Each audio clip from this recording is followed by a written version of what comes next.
Randall Mamet, a successful businessman, his wife Sydney, a dedicated homemaker, and Sydney's daughter from a previous marriage, Celeste, lived in a sprawling house. Their neighbors saw them as the perfect family, affluent, attractive, and seemingly happy.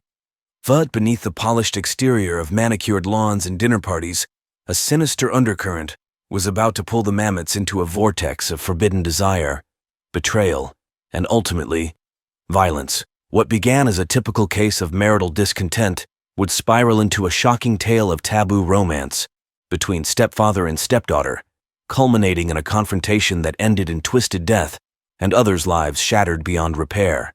Randall and Sydney Mamet's romance began like many others, with a chance encounter at a charity gala in Philadelphia in the spring of 2010. Randall, then 35, was a rising star in the world of finance, known for his sharp mind and charismatic personality. Sydney, 32 at the time, was a divorcee with a young daughter, working as an interior designer for wealthy clients. Their whirlwind courtship captivated their social circle. Randall was smitten by Sydney's elegance and wit, while Sydney saw in Randall the stability and success she craved after her tumultuous first marriage. Within 6 months, Randall had proposed, presenting Sydney with a dazzling diamond ring that became the envy of their friends. The wedding, held at the prestigious Rittenhouse Hotel, was the social event of the season. Sydney's 7-year-old daughter, Celeste, served as the flower girl, her cherubic face beaming as she watched her mother marry the man who would become her stepfather. For the first few years, the Mamets seemed to thrive. Randall's career continued to soar, and he was soon made partner at his firm. Sydney threw herself into the role of the perfect corporate wife, hosting dinner parties and charity events that cemented their status in elite circles. She doted on Celeste, ensuring the girl wanted for nothing, from the best schools to extravagant vacations. But as the novelty of their new life together wore off, cracks began to appear in the foundation of their marriage. Randall's long hours at the office and frequent business trips left Sydney feeling neglected. She had given up her career to support his, and now found herself increasingly isolated in their large, empty house. Sydney's attempts to rekindle the romance were met with indifference from Randall, who seemed more interested in his spreadsheets than his wife. Their conversations, once filled with laughter and shared dreams, became terse exchanges about household matters and Celeste's school schedule. By the time Celeste entered high school, the Mamets' marriage existed mostly for show. They slept in separate bedrooms, citing Randall's snoring as the reason to curious friends. Their interactions were cordial but cold, like business partners rather than loving spouses. Sydney threw herself into volunteer work and her role as Celeste's mother, living vicariously through her daughter's achievements in social life. Randall buried himself deeper in his work, taking on more responsibilities at the firm and spending even less time at home. Neither was willing to admit defeat and file for divorce. Their shared fear of scandal, the comfort of their lifestyle, and concern for how it would affect Celeste kept them trapped in their loveless union. Little did they know that their carefully maintained facade was about to crumble in the most unexpected and tragic way. As Celeste blossomed from a precocious child into a striking young woman, the dynamics in the Mamet household began to shift. Now 18 and preparing for college, Celeste had inherited her mother's grace and her biological father's vivacious spirit. Celeste's relationship with her mother had always been close, if sometimes strained by Sydney's tendency to overprotect and live through her daughter's experiences. With Randall, however, things had been more complicated. In the early years of the marriage, he had been a doting stepfather, attending her recitals and helping with homework. But as his marriage to Sydney cooled, so did his interactions with Celeste. That changed during Celeste's senior year of high school. Randall, perhaps feeling the weight of his own mortality as he approached 50, began to take a renewed interest in his stepdaughter's life. He attended her dance performances, beaming with pride from the audience. He engaged her in conversations about her college plans, offering advice on majors and career paths. Sydney, at first, was pleased to see Randall finally acting like part of the family again. She encouraged the father-daughter bonding, hoping it might somehow bridge the gulf in their marriage. But as the months wore on, she began to sense something unsettling in the way Randall looked at Celeste, in the way their conversations would stop abruptly when she entered a room. Celeste, for her part, found herself drawn to Randall in a way that both excited and confused her. His attention made her feel seen in a way she hadn't before, She began to dress more carefully when she knew he'd be home, to seek out his company under the guise of needing help with college applications or financial advice. The tension in the house grew palpable. Family dinners became a minefield of loaded glances and double entendres. Sydney watched with growing unease as her daughter and husband orbited each other, their gravitational pull seeming to exclude her entirely. As Celeste's high school graduation approached, the Mammoth house was a powder keg of unspoken desires and simmering resentments. None of them could have predicted the explosion that was to come, or the devastating aftermath that would follow.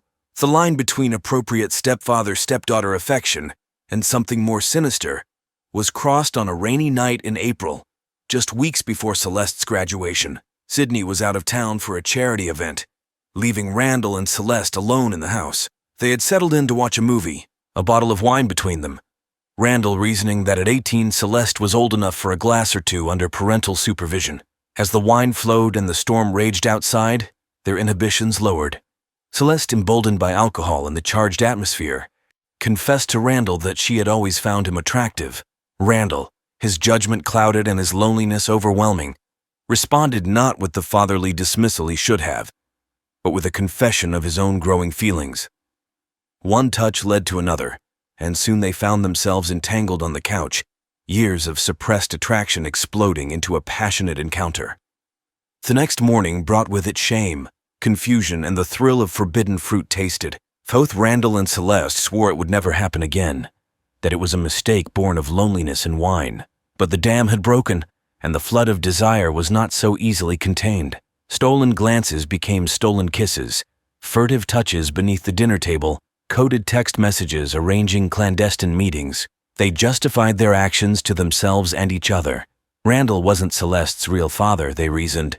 Sydney had been cold and distant for years. They were both consenting adults. Love, they told each other, couldn't be wrong. But the guilt gnawed at them, particularly Celeste. She saw the pain in her mother's eyes, the growing suspicion. She knew the devastating impact this would have if discovered, yet she couldn't bring herself to end it, addicted to the rush of their forbidden romance. Randall compartmentalized, as he did with all aspects of his life. When with Sydney, he played the role of distant but dutiful husband. With his colleagues, he was the consummate professional. But in those secret moments with Celeste, he allowed himself to feel a passion he thought he had lost forever. Their trysts became more frequent and daring as the weeks passed. A rendezvous at a motel on the outskirts of town, under the guise of college tours. Heated encounters in Randall's car, parked in secluded spots. Each time they swore it would be the last. Each time they found themselves drawn back together, powerless against the pull of their illicit desire. But as spring turned to summer, the web of lies they had woven began to tangle, threatening to ensnare them all. As Celeste's freshman year of college approached, the affair between her and Randall intensified. The impending separation seemed to fuel their passion, each encounter tinged with a desperate urgency. They began taking greater risks, their need for each other overriding their caution.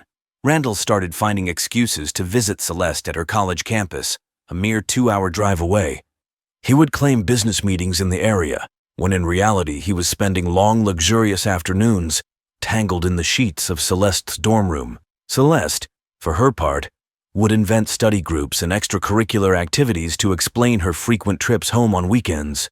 Their behavior began to impact their relationships with others. Randall grew even more distant from Sydney, barely able to look at her without feeling a stab of guilt.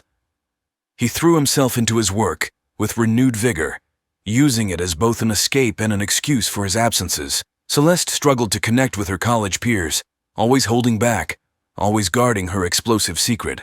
The affair also began to change them as individuals. Randall, reinvigorated by his relationship with Celeste, started paying more attention to his appearance. He joined a gym, updated his wardrobe, even contemplated hair restoration treatments. His colleagues remarked on his newfound energy, assuming he had finally found work-life balance. Celeste, meanwhile, found herself torn between exhilaration and shame. She excelled in her studies, channeling her turbulent emotions into her coursework, but her social life suffered. She rebuffed advances from classmates, unable to contemplate a normal relationship while entangled with her stepfather. There were close calls that should have served as wake-up calls. Once, Sydney nearly walked in on them in a compromising position in the pool house. saved only by a well-timed phone call that delayed her arrival home. Another time, one of Celeste's dormmates spotted Randall leaving her room early in the morning, leading to awkward questions that Celeste clumsily deflected. Despite these near misses, Randall and Celeste convinced themselves they could maintain their secret indefinitely. They began making tentative plans for a future together, whispering about the day when they could finally be open about their love. Randall spoke of divorcing Sydney, of starting a new life with Celeste once she finished college. Celeste daydreamed about a fairy tale wedding, conveniently ignoring the devastation it would wreak on her mother. But as their fantasy future grew more elaborate, so did the tangled web of lies required to sustain their present. Randall's finances came under scrutiny at home as Sydney questioned the increased business expenses and mysterious cash withdrawals. Celeste's academic performance, while still strong, began to slip as the stress of her double life took its toll. The pressure began to mount, the cracks in their carefully constructed facade widening day by day. Still they persisted, each stolen moment together reinforcing their belief that their love was worth any cost. They failed to see that the price would be far higher than either of them could have imagined, and that the bill was coming due far sooner than they knew. It was during a lunch with her friend Beatrice that the first inkling of the terrible truth began to form in Sydney's mind. Beatrice, ever the gossip, mentioned offhandedly that she'd seen Randall and Celeste having an intense conversation at a cafe in town, at a time when Celeste was supposed to be at college and Randall at work. The way Beatrice described their body language, leaning in close, hands touching on the table, sent a chill down Sydney's spine. She brushed it off, laughing too loudly and changing the subject, but the seed of suspicion had been planted. From that moment on, Sydney began to pay closer attention to the interactions between her husband and daughter. She noticed the lingering glances, the inside jokes she wasn't privy to, the way they always seemed to find reasons to be alone together. As the evidence mounted, Sydney found herself trapped in a state of denial. The alternative was too horrible to contemplate, but with each passing day, the truth she didn't want to face inched closer to the surface, threatening to explode into the open and shatter their lives forever. The day Sydney's world imploded started like any other. It was a warm June morning, the air heavy with the promise of summer storms. Sydney had plans to meet friends for lunch, but a last-minute cancellation left her with an unexpected free afternoon. On a whim, she decided to surprise Randall at his office, perhaps suggest an impromptu date night to rekindle their faltering connection. But Randall wasn't in his office. His assistant, flustered by Sydney's unexpected appearance, let slip that Mr. Mamet had left early, mentioning something about a family emergency. Sydney felt her blood run cold. There was no family emergency she knew of. With trembling hands, she took out her phone and opened the tracking app she'd installed weeks ago in a moment of paranoid weakness.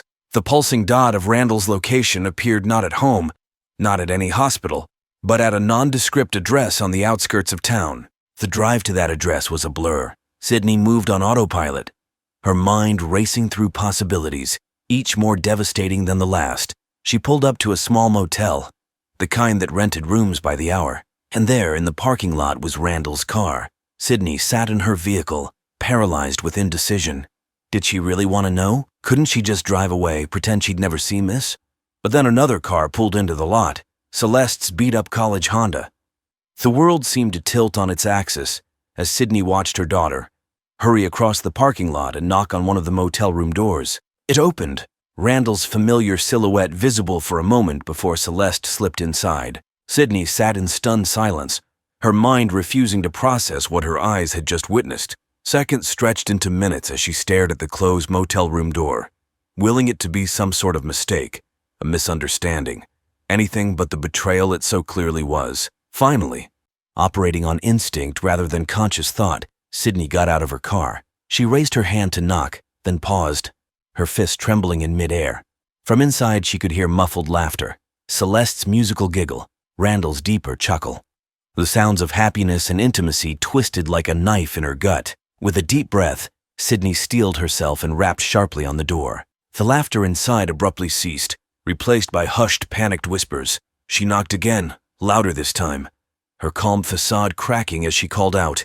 The silence stretched for what felt like an eternity before she heard movement inside. The door opened slowly, revealing Randall, his hair mussed and shirt hastily buttoned. Behind him, Sydney could see Celeste, her face a mask of guilt and fear. In that moment, as Sydney looked from her husband to her daughter, the full weight of their betrayal came crashing down upon her. Her world, already fragile, shattered completely. The tension in the small motel room was suffocating as Sydney stepped inside, her eyes darting between Randall and Celeste. For a long moment, no one spoke. The only sound was the hum of the ancient air conditioner and the pounding of Sydney's heart in her ears. Randall was the first to break the silence, his voice strained as he attempted to explain. But Sydney cut him off, her voice eerily calm. Randall stepped forward, attempting to shield Celeste. "Sydney, please. This isn't Celeste's fault." A harsh laugh escaped Sydney's lips. The argument escalated quickly, years of pent-up resentment and betrayal pouring out. Accusations flew back and forth. Sydney accused Randall of grooming Celeste, of taking advantage of her youth and innocence. Randall defended their relationship, insisting it was real love, that Celeste is an adult now. Celeste, caught between her mother and the man she thought she loved, tried desperately to mediate. She pleaded with Sydney to understand, swore that Randall had never taken advantage of her, that their feelings were mutual. But Sydney was beyond reason. In her eyes, this was the ultimate betrayal, not just of her as a wife, but as a mother. As the shouting reached a fever pitch, Sydney noticed Randall inching towards the bedside table. She saw the glint of metal and realized with a jolt of fear that he was reaching for something. The gun he always kept for protection. Time seemed to slow down. Sydney lunged for Randall, determined to stop him from doing something unthinkable. Celeste, seeing her mother's sudden movement, misinterpreted it as an attack on Randall and tried to intervene. In the ensuing scuffle, the gun went off. The sound of the shot was deafening in the small room. For a moment, everything went still. Then Celeste crumpled to the floor, a red stain blossoming on her shirt. Sydney's scream of anguish shattered the silence. Randall stood frozen, the gun slipping from his nerveless fingers. As Sydney frantically tried to stem the blood flowing from her daughter's wound, the full horror of what had happened began to sink in. Their secret was out, and the consequences were far more devastating than any of them could have imagined. The gunshot at the motel brought a swift response from local law enforcement. Within minutes, the small parking lot was awash in flashing lights as police cars and an ambulance converged on the scene. First responders found a tableau of tragedy in room 114. Celeste lay on the floor, barely clinging to life despite Sydney's desperate attempts to stop the bleeding. Randall Mamet sat slumped in a corner, his eyes vacant, the gun still on the floor where he had dropped it. Sydney, her hands and clothes covered in her daughter's blood, alternated between frantic pleas to the paramedics and incoherent sobs. Detective Liam Donovan, a veteran of the small police force, took charge of the scene. As Celeste was rushed to the hospital, Donovan began the grim task of piecing together what had happened in that motel room. The physical evidence was clear enough. One shot fired, one victim, the gun registered to Randall Mamet.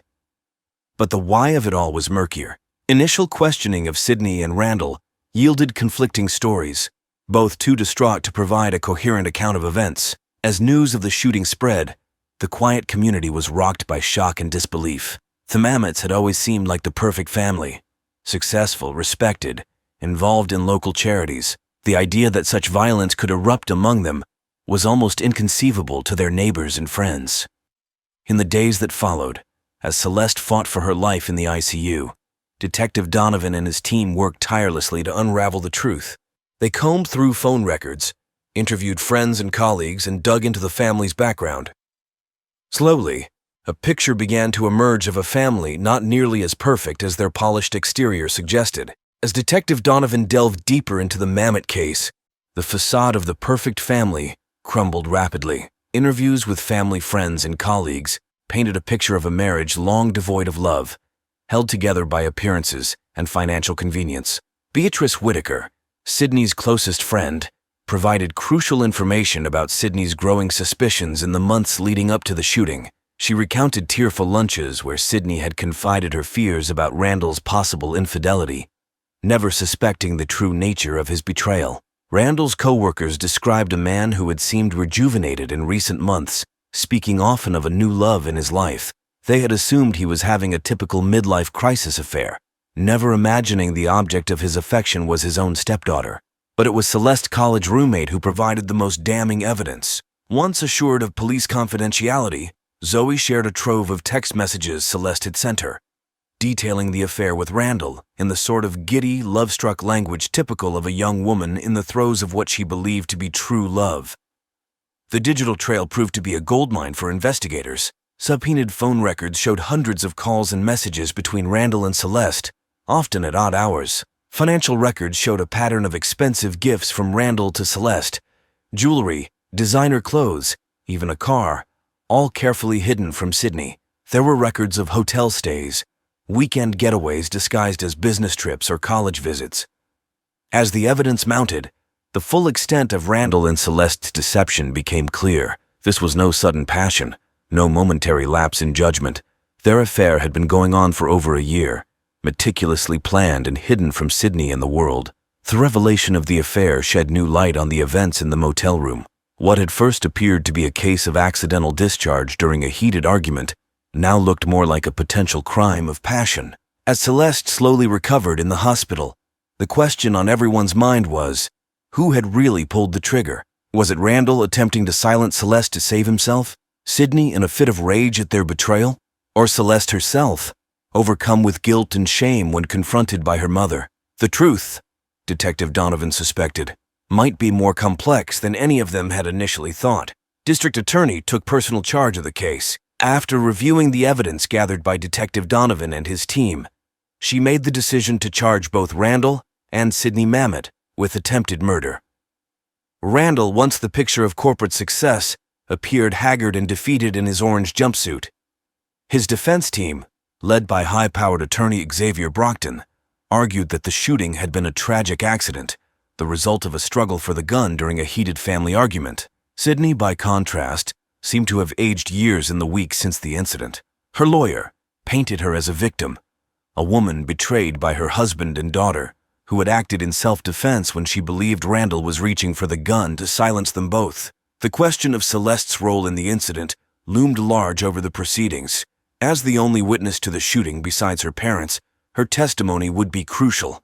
But Celeste, still recovering from her injuries, had so far invoked her Fifth Amendment rights, refusing to testify against either parent. In the end, Randall Mamet accepted the plea deal. In a hushed courtroom, he pleaded guilty to aggravated assault, receiving a sentence of 10 years in prison. As he was led away in handcuffs, he locked eyes with Sydney one last time, a look that spoke volumes about the pain, betrayal, and regret that had torn their family apart. Sydney, charges against her dropped, left the courthouse a free woman, but one irrevocably changed by the ordeal. Within months, she had sold the family home and moved out of state, seeking a fresh start away from the whispers and sidelong glances. Celeste, once she recovered from her physical wounds, faced the daunting task of healing her emotional and psychological scars. She withdrew from college, entering intensive therapy to deal with the trauma of the shooting and the complicated emotions surrounding her relationship with Randall. Her relationship with Sydney remained strained, the breach of trust between mother and daughter, a chasm not easily bridged. The Mamet case faded from the national spotlight, but its impact lingered. It served as a cautionary tale, a reminder that even the most picture-perfect families can harbor dark secrets. The community, shaken by the violence that had erupted in their midst, began initiatives to address domestic violence and promote healthier family dynamics.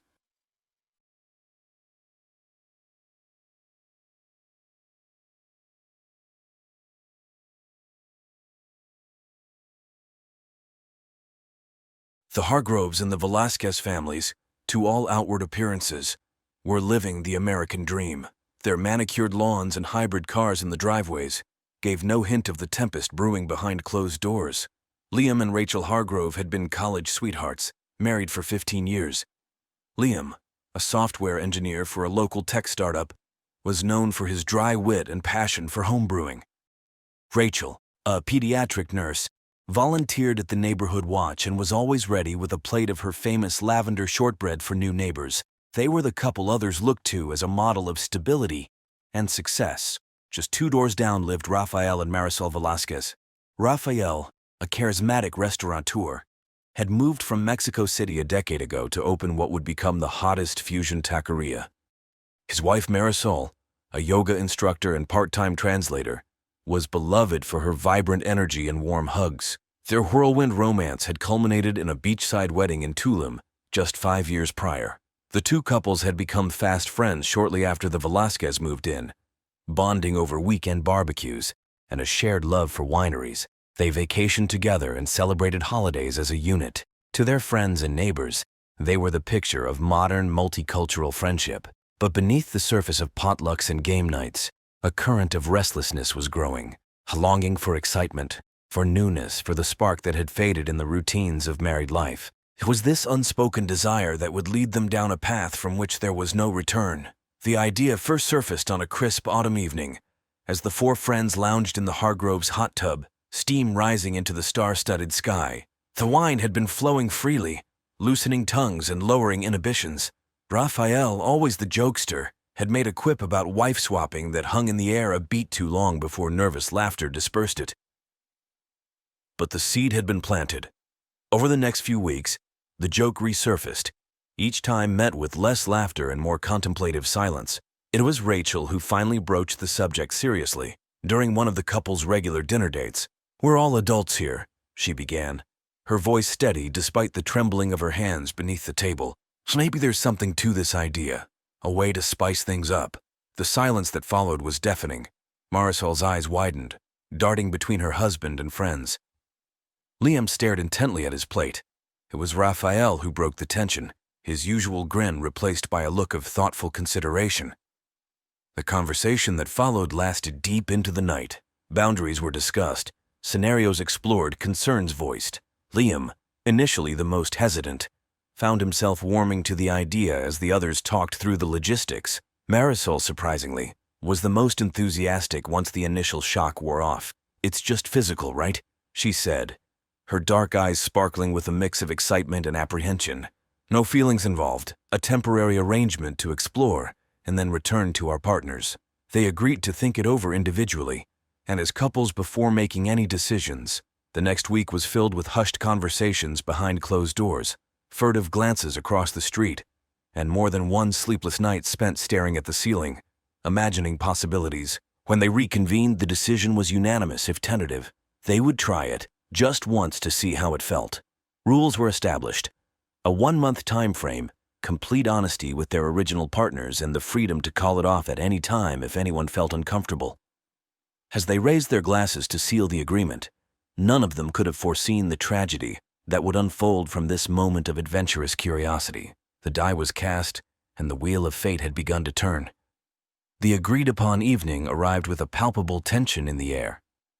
The Hargroves' home, usually a warm and inviting space, felt charged with an electric anticipation. Liam had spent the afternoon obsessively cleaning, a nervous habit that manifested whenever he felt out of his depth. Rachel, meanwhile, had changed outfits no less than 5 times before settling on a simple black dress that hugged her curves. Across the street, Raphael and Marisol prepared with a mix of excitement and trepidation. Raphael, ever the showman, had set out candles and opened a bottle of expensive tequila he'd been saving for a special occasion. Marisol moved through her son's salutations, trying to center herself and calm the butterflies in her stomach. At precisely 8 p.m., as agreed, Rachel made the short walk to the Velasquez home. Her heart pounded with each step, a mixture of guilt and exhilaration coursing through her veins. Raphael greeted her at the door with a warm smile and a glass of tequila, which she accepted gratefully. Meanwhile, Marisol arrived at the Hargroves, a vision in a flowing red dress that seemed to accentuate her every movement. Liam, usually so composed, found himself fumbling with the wine opener, suddenly acutely aware of Marisol's presence in a way he'd never been before. The initial moments were awkward, filled with stilted small talk and nervous laughter. But as the alcohol flowed and the reality of their situation set in, the atmosphere began to shift. Raphael, ever the charmer, regaled Rachel with stories of his childhood, each tale bringing him physically closer to her on the couch. Rachel found herself captivated, not just by the stories, but by the passion with which he told them, so different from Liam's reserved nature. Across the street, Liam and Marisol had moved from the living room to the kitchen, where Marisol insisted on teaching Liam how to properly make guacamole. The simple act of chopping avocados became an intimate dance, their hands brushing against each other. As the night progressed, inhibitions lowered and desires rose to the surface. Raphael's hand found its way to Rachel's thigh, and she surprised herself by not pulling away. In the Hargrove kitchen, Liam found himself mesmerized by the graceful curves of Marisol. The transition from social interaction to physical intimacy was both abrupt and natural. A lingering look, a tentative touch, and suddenly they were crossing a line that could never be uncrossed. Clothes were shed, breaths quickened, and in the dim light of bedrooms usually shared with other partners, new connections were forged. In the aftermath, as they lay in unfamiliar beds beside familiar friends, each participant grappled with a complex mix of emotions. Guilt, excitement, confusion, and a strange sense of loss all mingled together. As they drifted off to sleep, none of them realized that this night had set in motion a chain of events that would end in tragedy. For in the dim light of the Hargrove bedroom, Liam had looked into Marisol's eyes and felt something stir within him that went far beyond the physical boundaries they had agreed upon. In the days following the swap, life in the Laurelhurst neighborhood seemed to return to its usual rhythm. Liam went back to his coding, Rachel to her patients, Raphael to his restaurant, and Marisol to her yoga studio. But beneath the veneer of normalcy, a subtle shift had occurred, particularly within Liam Hargrove. At first, the changes were almost imperceptible. Liam found himself lingering a little longer at the window, his gaze drifting towards the Velasquez home. He began taking more frequent walks, timing them to coincide with Marisol's return from her yoga classes. His usual playlist of tech podcasts was replaced by the Latin music Raphael had introduced him to, the rhythms reminding him of Marisol. As weeks passed, these small changes became more pronounced. Liam's colleagues at the startup noticed his distraction, his usual laser focus on code, replaced by long periods of staring blankly at his screen. He began learning Spanish using a language app, telling Rachel it was for an upcoming project at work. Late at night, when sleep eluded him, he found himself scrolling through old photos on his phone, lingering on group pictures where Marisol's smile seemed to outshine everything else. Liam tried to rationalize these feelings, to suppress the growing emotional attachment he felt towards Marisol. He reminded himself of the agreement, of the boundaries they had set. This was supposed to be a one-time thing, a purely physical exploration. But in quiet moments, he couldn't deny the warmth that spread through his chest when he thought of her laugh, the way her eyes crinkled at the corners when she smiled. The internal struggle began to manifest externally. Liam became irritable, snapping at Rachel over small issues. He threw himself into work, staying late at the office to avoid the temptation of seeking out Marisol's company. When the two couples did get together, Liam's behavior oscillated between overly attentive to Marisol and completely avoiding her, drawing curious glances from both Rachel and Raphael. One evening, as Liam lay awake beside a sleeping Rachel, the full weight of his emotions crashed over him. He realized, with a mix of exhilaration and horror, that he was falling in love with Marisol. The thought both thrilled and terrified him. He knew he should end it, should confess to Rachel and distance himself from Marisol, but the mere idea of never being close to her again felt like a physical pain in his chest. As dawn broke, Liam made a decision. He would try harder to suppress these feelings, to be the husband Rachel deserved. But even as he resolved this, a small part of him whispered that it was already too late. The seed of desire had been planted, and it was growing into something that couldn't be easily uprooted. As autumn gave way to winter, the once warm and easy friendship between the two couples began to cool. The change was subtle at first, manifesting in canceled plans and shorter, less frequent interactions. But as weeks passed, the tension became palpable, a silent presence at every gathering. Rachel was the first to notice the shift in her husband's behavior. Liam, once an open book to her, had become distant and guarded. She caught him checking his phone more frequently, his face lighting up at certain notifications before quickly schooling his features back to neutrality. When she asked about his day, his answers became vague and evasive. During one of their now rare dinners with the Velasquez, Rachel couldn't help but notice the way Liam's eyes followed Marisol's every movement. Raphael, usually jovial and laid back, began to exhibit signs of stress. His legendary patience in the kitchen shortened, and staff at his restaurant whispered about his uncharacteristic outbursts. At home, he became possessive of Marisol in a way he'd never been before, questioning her about her daily activities and suggesting they spend less time with the Hargroves. Marisol, caught in the middle, found herself torn between her growing affection for Liam and her commitment to Raphael. She tried to maintain normalcy, suggesting double dates and neighborhood gatherings like before. but each interaction was fraught with unspoken tensions and loaded glances. The breaking point came at a neighborhood block party in early December. As holiday lights twinkled on every house, the four found themselves together for the first time in weeks. The conversation was stilted, punctuated by long silences and forced laughter. When Marisol excused herself to get a drink, Liam immediately offered to help, leaving Rachel and Raphael alone. Rachel, her suspicions finally boiling over, confronted Raphael. "Is there something going on between them?" she demanded, her voice low but intense. Raphael, his own jealousy and fears rising to the surface, lashed out defensively. "Maybe you should ask your husband that," he snapped back. Their heated exchange drew the attention of other partygoers, and by the time Liam and Marisol returned, they found their spouses in a tense standoff. The rest of the evening passed in a blur of awkward apologies and hasty goodbyes. That night in both households, long-avoided conversations finally took place.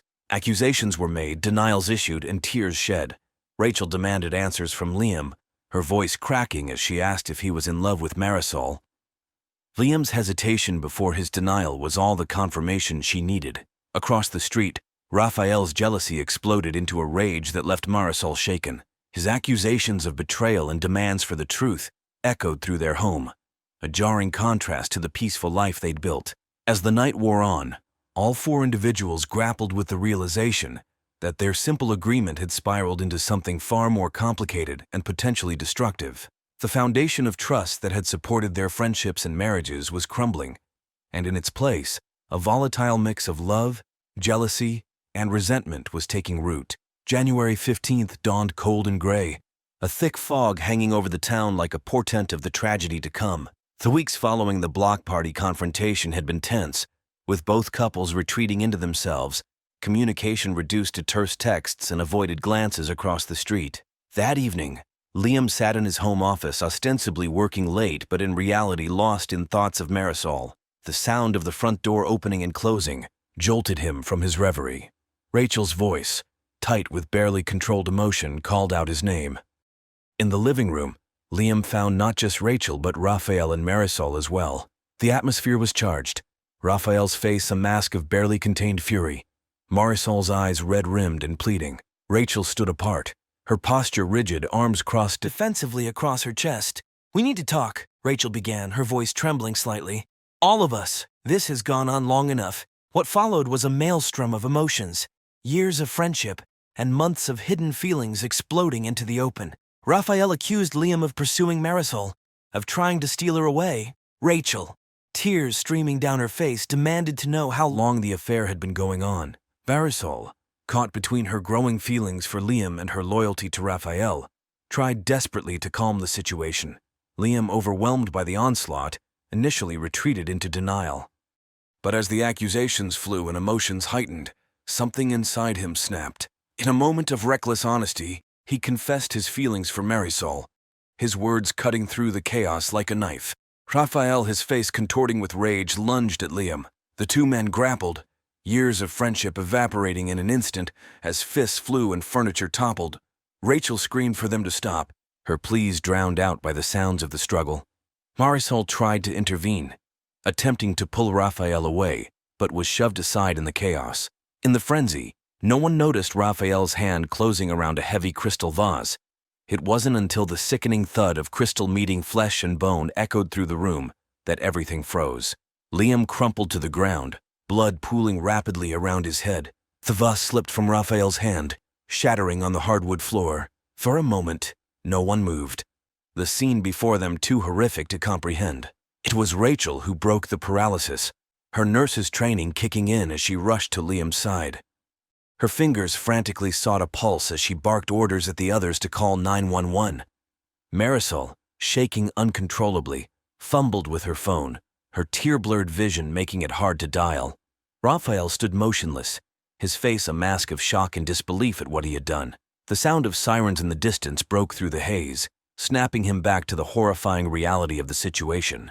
Paramedics arrived minutes later, but their efforts were in vain. Liam Hargrove was pronounced dead at the scene, his life extinguished in a moment of uncontrolled passion. As police cars pulled up, their flashing lights illuminating the quiet street, neighbors emerged from their homes drawn by the commotion. In the chaos that followed, Statements were taken, evidence collected. Raphael, still in a state of shock, offered no resistance as he was handcuffed and led to a waiting police car. As dawn broke, the idyllic facade of Laurelhurst had been shattered. Yellow crime scene tape fluttered in the morning breeze, a stark contrast to the well-manicured lawns and cheerful holiday decorations that still adorned some homes. The investigation into Liam Hargrove's death began in earnest the following morning. Detective Amelia Schaefer, a veteran of Homicide Division, took charge of the case, unaware of the shocking plot twist that was about to be revealed. Her first step was to separate the three survivors, each sequestered in a different interview room at the precinct. Rachel Hargrove, still in shock, provided a disjointed account of the evening's events. She spoke of the growing tension between the couples, the suspicions that had eaten away at her for weeks. Her description of the fatal confrontation was punctuated by bouts of sobbing and long haunted silences. Marisol Velasquez, visibly distraught, initially refused to speak without a lawyer present. When one arrived, she gave a tearful confession about the affair with Liam, insisting that it had been emotional rather than physical since the initial swap. She described Raphael's increasing jealousy and controlling behavior in the weeks leading up to the tragedy. Rafael Velasquez, advised by his lawyer to remain silent, sat stoically through initial questioning. However, as the hours wore on and the gravity of his situation became clear, he broke down. In a moment of raw honesty, he admitted to striking Liam but insisted he never meant to kill him. It was an accident, he repeated over and over, his voice hoarse with emotion. As statements were taken, forensic teams combed through both the Hargrove and Velasquez residences. They uncovered a series of text messages between Liam and Marisol, revealing the depth of their emotional entanglement. Emails drafts found on Liam's computer showed he had been contemplating leaving Rachel, adding another layer to the tragedy. The murder weapon, the crystal vase, was sent to the lab for analysis. Fingerprints matched Raphael's, and traces of Liam's blood and hair were found embedded in the shattered pieces. The force required to cause such catastrophic injury was consistent with Raphael's build and the rage described by witnesses. Neighbors were interviewed, painting a picture of two couples who had once been the cornerstone of the community. Many expressed shock, unable to reconcile the violent act with the friendly, successful people they thought they knew. As the investigation progressed, Detective Schaefer began to piece together a timeline of events. The initial wife swap, intended as a one-time exploration, had sparked an emotional affair between Liam and Marisol. This, in turn, had led to mounting tensions and suspicions, culminating in the fatal confrontation. The case, initially seeming straightforward, grew more complex as layers of motivation and circumstance were revealed. As the first week of the investigation drew to a close, Detective Schaefer stood before a board covered in photos, timelines, and connecting threads. The facts were clear, but the full truth of what had transpired in the Hargrove living room that fateful night remained elusive. The case was far from closed, and the ripples of this tragedy would continue to spread through the lives of all involved. As the investigation deepened, Detective Schaefer and her team began to uncover layers of complexity that went beyond the surface narrative. Delving into the backgrounds of all four individuals involved revealed hidden motivations and long-buried secrets that cast the events in a new light. Liam Hargrove, it emerged, had a history of depression that he had carefully hidden from all but Rachel. Interviews with his colleagues revealed a man who had been struggling with his work in recent months, his usual passion for coding replaced by a listlessness that many had attributed to simple burnout. A deeper dive into his medical records showed a recent change in antidepressant medication, one that came with warnings about increased impulsivity and mood swings. Rachel's perfected image of the devoted wife and nurse also began to crack under scrutiny. Former co-workers spoke of her intense ambition, of opportunities for advancement she had passed up to support Liam's career. Some hinted at resentment that had been building for years, carefully hidden behind a facade of contentment. Her enthusiastic suggestion of the wife swap began to look less like a spontaneous idea and more like a calculated risk to shake up her stagnant marriage. Rafael Velasquez's charismatic exterior concealed a man haunted by insecurities. Immigration records revealed a complicated history, with Rafael having overstayed a student visa years ago before marrying Marisol and gaining legal status. This precarious past had left him with a deep-seated fear of losing everything he had built, manifesting in his recent controlling behavior towards Marisol. Perhaps most surprisingly, Marisol's image as the carefree yoga instructor belied a woman with hidden depths. A sealed juvenile record from her teenage years in California hinted at a troubled past she had worked hard to overcome. Friends from before her marriage to Raphael described a passionate, often reckless young woman who had seemingly transformed herself into the picture of stability upon moving to Portland. As these details came to light, the narrative of the case shifted. What had initially seemed a straightforward crime of passion revealed itself to be the culmination of years of unspoken tensions, secret struggles, and unfulfilled desires. The wife swap agreement, far from being the catalyst, now appeared to be merely the spark that had ignited a powder keg of suppressed emotions and hidden resentments. Detective Schaefer found herself grappling with a case that defied easy categorization. The lines between victim and perpetrator blurred, with each person involved bearing some measure of responsibility for the tragedy that had unfolded. The trial of Rafael Velasquez for the murder of Liam Hargrove began on a rainy Monday in late spring, nearly 6 months after the fatal confrontation. Rafael, looking gaunt and somber in a dark suit, was led in by his defense team. Rachel Hargrove, still wearing her grief like a shroud, entered flanked by supportive colleagues.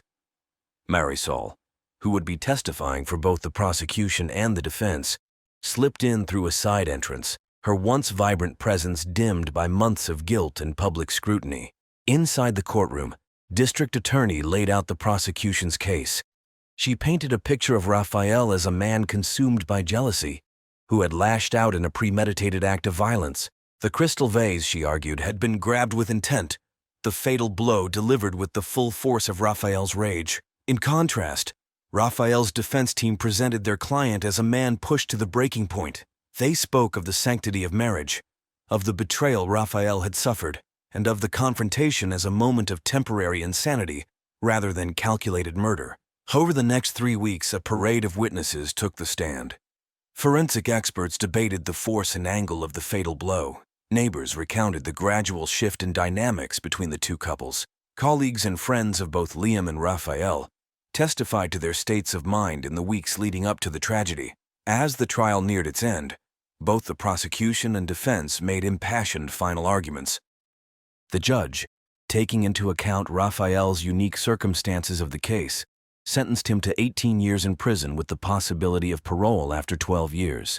The sentence was met with mixed reactions, some feeling it was too lenient, others believing it appropriately balanced justice with mercy.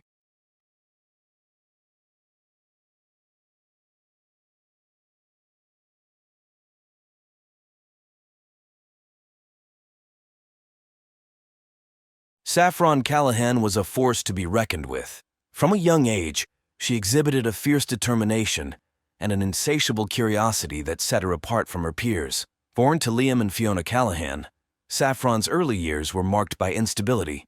Her father's struggle with alcoholism and her mother's subsequent depression created a tumultuous home environment. Despite these challenges, or perhaps because of them, Saffron developed a resilience and drive that would shape her future. At school, Saffron excelled academically and socially. She was editor of the school newspaper, captain of the debate team, and a straight-A student. Her teachers often remarked on her ability to see through facades and uncover hidden truths, a skill that would later draw her to journalism. When her parents divorced during her sophomore year of college, Saffron found herself at a crossroads. Unwilling to choose between her parents and needing a stable environment to continue her studies, she accepted her Uncle Everett and Aunt Constance's offer to live with them. Moving into the Callahan family home was a turning point for Saffron. For the first time, she experienced the stability and support she had always craved.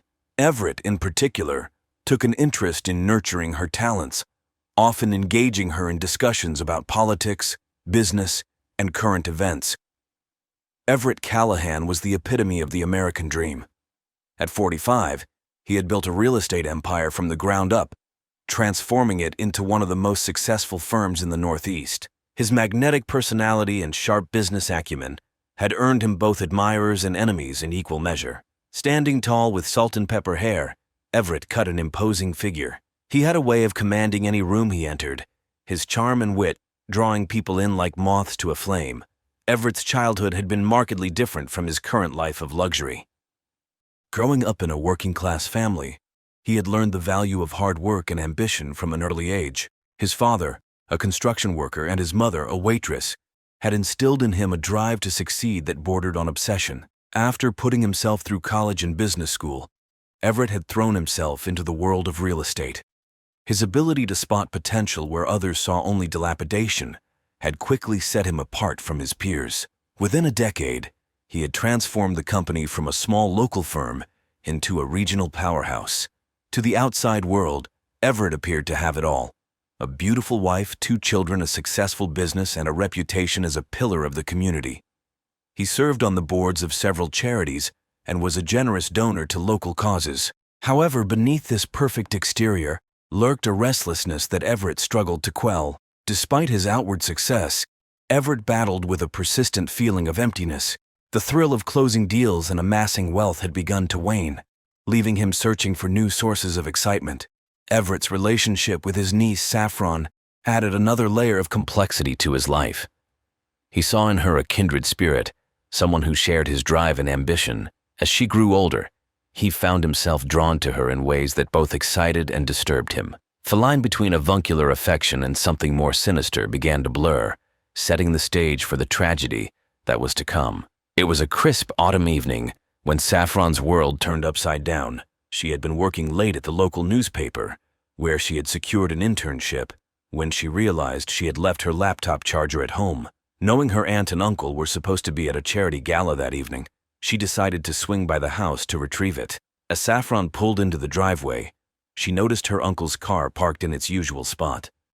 Thinking he must have decided to skip the gala, she entered the house quietly, not wanting to disturb him if he was working in his study. The house was eerily quiet as Saffron made her way upstairs. As she approached her room, she heard sounds coming from her uncle's bedroom. Concern and curiosity warred within her as she inched closer to the partially open door. What Saffron saw through the crack in the door would haunt her for the rest of her short life. There was her Uncle Everett, locked in a passionate embrace with a woman who was decidedly not her Aunt Constance. Saffron's mind reeled as she tried to process what she was witnessing. The uncle she had idolized, the man she had seen as a paragon of virtue and success, was nothing but a common cheater. Backing away from the door, Saffron's foot caught on a loose floorboard, causing a loud creak. Her heart stopped as she heard the sudden silence from the bedroom. Without thinking, she dashed down the stairs and out of the house, barely remembering to close the front door behind her. Once in her car, Saffron sat trembling, her mind a whirlwind of conflicting emotions. Shock, anger, and a strange sense of betrayal fought for dominance. She had always thought of her uncle as invincible, above the petty weaknesses of ordinary men. To see him engaged in such a tawdry affair shattered the pedestal she had placed him on. In the days that followed, Saffron found herself obsessively analyzing every interaction she had ever had with her uncle. She began to see hidden meanings in casual touches, to reinterpret compliments and gestures of affection through a new, unsettling lens. The knowledge of Everett's affair became a poisonous secret, eating away at Saffron from the inside. She found herself unable to meet her uncle's eyes at the dinner table, flinching away from his usual affectionate pat on the shoulder. Her aunt noticed the change in Saffron's behavior, but attributed it to stress from her internship and upcoming job search. Little did anyone know that this discovery would set in motion a chain of events that would end in tragedy. Veronica Ashworth was not the type of woman one would typically imagine as the other woman in an extramarital affair. At 38, she was a respected art curator at the Museum of Art in Hartford. Her professional demeanor and sophisticated taste made her a favorite among the city's elite, who often sought her advice on building their private collections. With her sharp features and penchant for minimalist designer clothing, Veronica cut a striking figure. She was intelligent, cultured, and fiercely independent, qualities that had initially drawn Everett to her. Their paths had first crossed at a museum fundraiser 2 years prior. Everett had been immediately captivated by Veronica's wit and her refreshingly direct manner. For her part, Veronica had found in Everett a man who could keep up with her intellectually, something she had found lacking in many of her previous relationships. What had begun as a meeting of minds soon evolved into a physical relationship. They would meet in upscale hotels during business trips, or steal moments together when Everett claimed to be working late. Veronica, who had sworn off serious relationships after a painful divorce in her early 30s, found herself falling for the charismatic real estate mogul. However, Veronica was not naive. She knew Everett was married and had no illusions about their relationship. She told herself that she was satisfied with the stolen moments and passionate encounters, that she didn't need or want the complications of a full-time relationship. Yet, as the affair continued, Veronica found herself increasingly dissatisfied with the secrecy and limitations of their arrangement. She began to hope, against her better judgment, that Everett might leave his wife for her. Little did Veronica know that her affair with Everett was about to be thrust into the spotlight in the most tragic way possible. The discovery of their relationship would set off a chain reaction that would end in murder, forever altering the lives of everyone involved. In the weeks following her discovery of Everett's affair, Saffron found herself spiraling into a dark obsession. Her once bright future seemed to dim as she became consumed with thoughts of her uncle and the mysterious other woman. Saffron's work at the newspaper began to suffer as she spent countless hours scouring social media and local event photos, trying to identify the woman she had glimpsed in Everett's bedroom. Her search became all-consuming, causing her to neglect her responsibilities and withdraw from her friends and family. As she delved deeper into her investigation, Saffron began to experience a disturbing shift in her emotions. The initial shock and disgust at her uncle's infidelity gradually gave way to a complex mix of jealousy and desire. She found herself imagining what it would be like to be the object of Everett's illicit affections, to be the one he risked everything for. These thoughts both thrilled and horrified Saffron. She knew they were wrong, that the very idea of being attracted to her uncle was taboo. Yet she couldn't shake the growing fixation. She began to pay more attention to her appearance when she knew Everett would be around, wearing more makeup and choosing outfits that accentuated her figure. Saffron's behavior didn't go unnoticed. Her Aunt Constance expressed concern over her niece's sudden mood swings and distracted demeanor. Everett, too, seemed to sense the change in Saffron, often catching her staring at him with an unreadable expression. One evening, as Saffron was helping Constance prepare dinner, she overheard a phone conversation between Everett and someone he called V. The intimate tone of his voice left no doubt in Saffron's mind that this was the other woman. Hearing the affection in her uncle's voice as he spoke to his lover ignited a fierce jealousy in Saffron that she could barely contain. That night, alone in her room, Saffron made a decision. She would expose Everett's affair, but not out of any sense of moral duty or concern for her aunt. Though Saffron's motivations were far more selfish and twisted, she convinced herself that by revealing the affair, she would be removing the other woman from the equation, leaving her free to pursue her own relationship with Everett. In her increasingly delusional state, Saffron began to reinterpret every interaction she'd ever had with her uncle.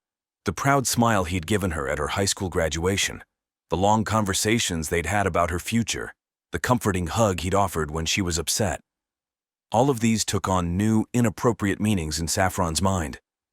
As she formulated her plan to confront Everett, Saffron's guilt and shame were overwhelmed by a toxic mix of desire and a misguided sense of entitlement.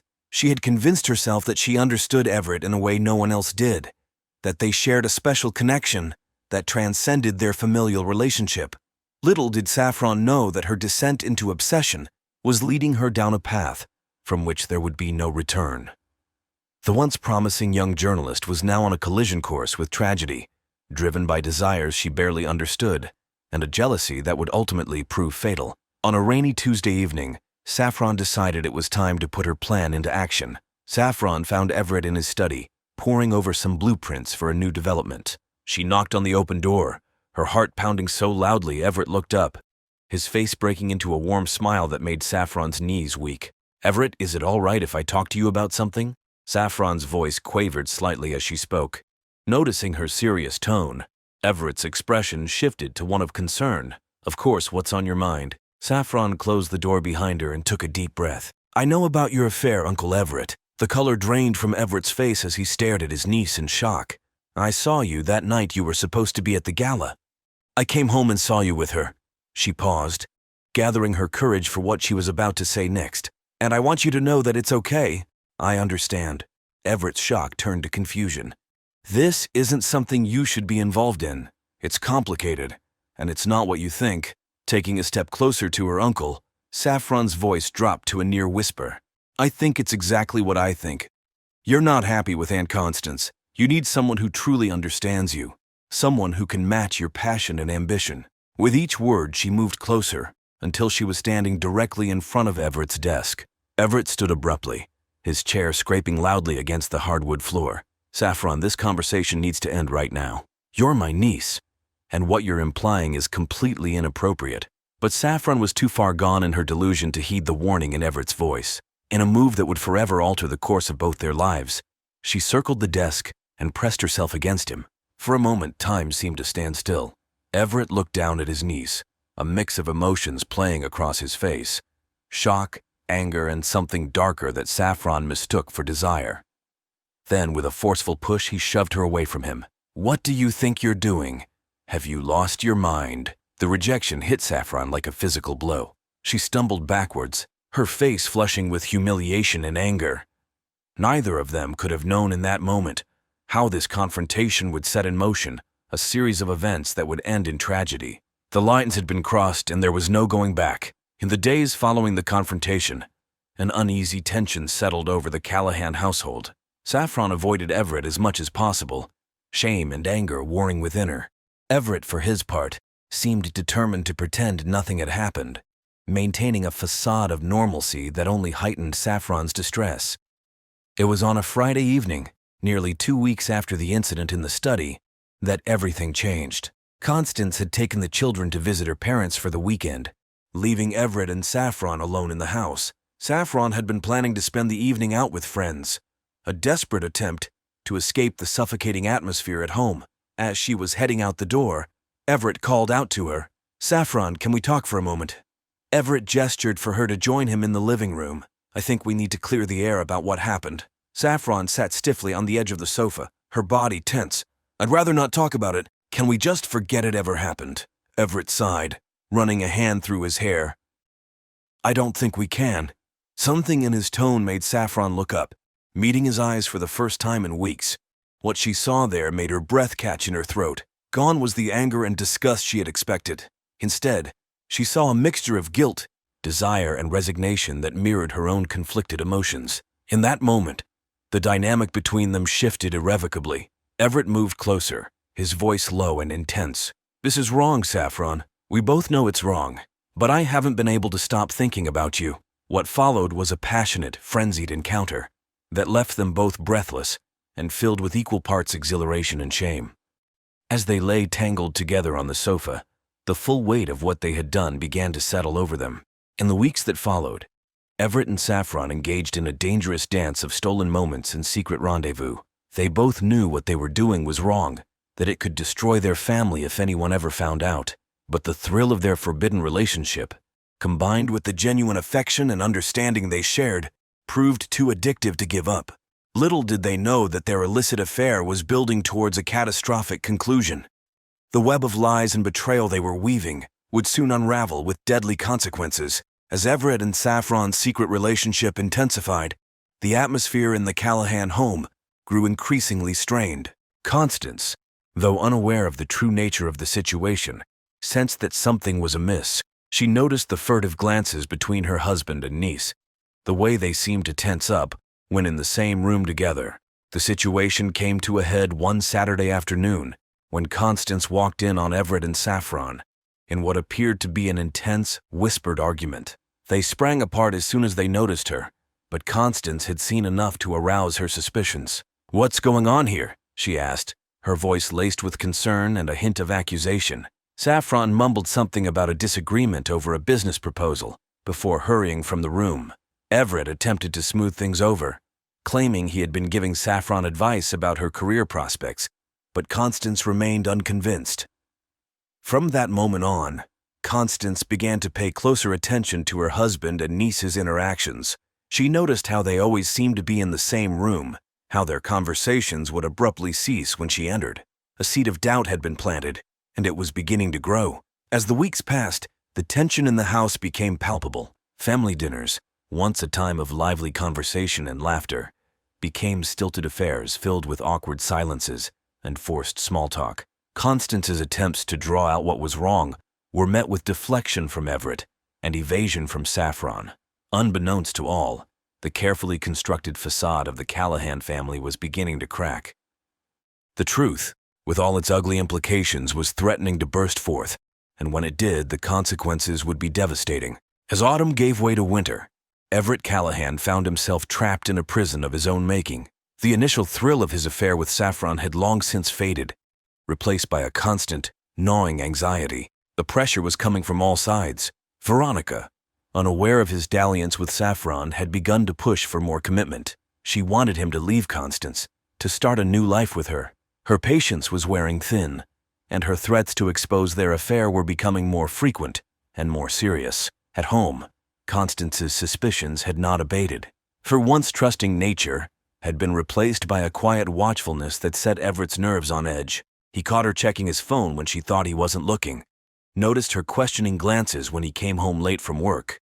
But it was Saffron who posed the greatest threat. What had begun as a misguided infatuation on her part had evolved into something far more dangerous. She had become possessive, jealous not just of Constance but of Veronica as well. Her demands for Everett's time and attention were becoming increasingly difficult to manage. One particularly tense evening, after a close call where Constance had nearly walked in on them in a compromising position, Everett tried to end things with Saffron. "This has to stop," he had told her. Saffron's eyes had flashed with a mixture of hurt and anger. "You can't end this, I won't let you. If you try to leave me, I'll tell everyone what we've done." The threat hung in the air between them, and Everett felt the last vestiges of control slipping away from him. He was trapped, caught between three women, each holding a piece of his destruction in their hands. The night that would change everything started like any other. The Callahan family had just finished dinner, with Constance and the children settling in for a movie night. Everett begged off, claiming he had work to finish in his study. Saffron too excused herself, saying she had plans with friends, but Saffron had no intention of going out that night.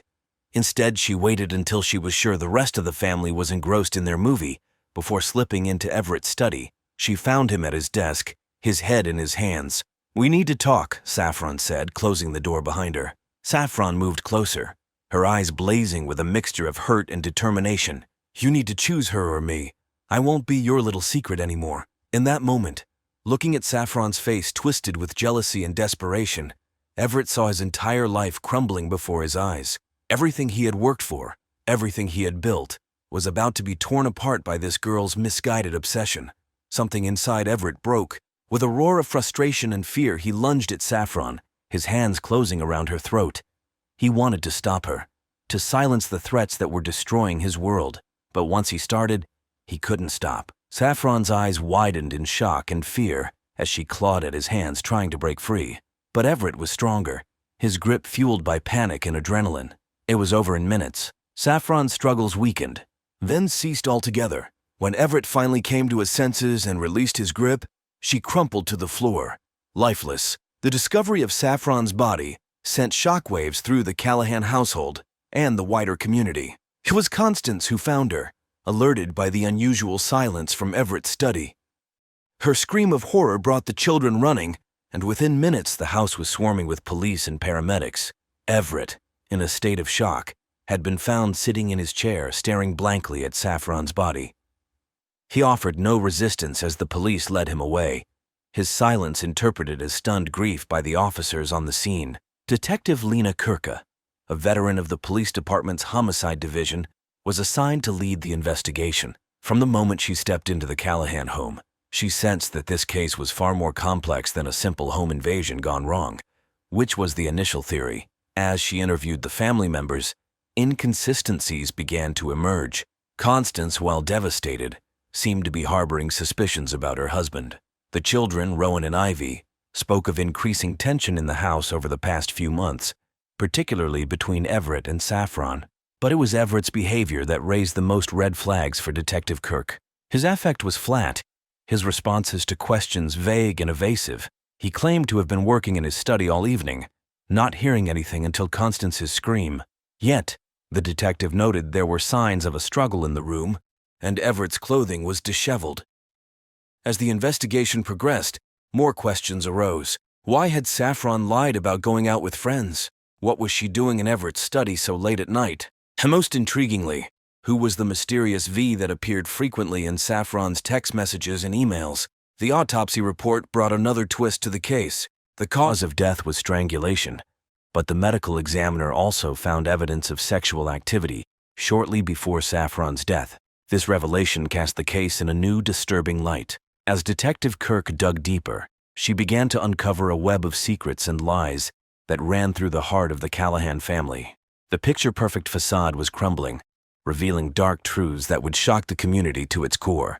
As the investigation into Saffron's murder intensified, Detective Kirk and her team began to piece together the complex puzzle of relationships and secrets within the Callahan family. Each new revelation brought them closer to the shocking truth. A breakthrough came when forensics recovered deleted text messages from Saffron's phone. The messages revealed a passionate, illicit relationship with an older man, referred to only as E. The content of the messages left little doubt that E was Everett Callahan. Armed with this information, Detective Kirk brought Everett in for another round of questioning. Faced with the evidence, Everett's carefully constructed alibi began to crumble. He admitted to the affair with Saffron, but vehemently denied killing her, claiming that their relationship had been consensual and that he loved his niece. However, Everett's story was further complicated when Veronica Ashworth came forward.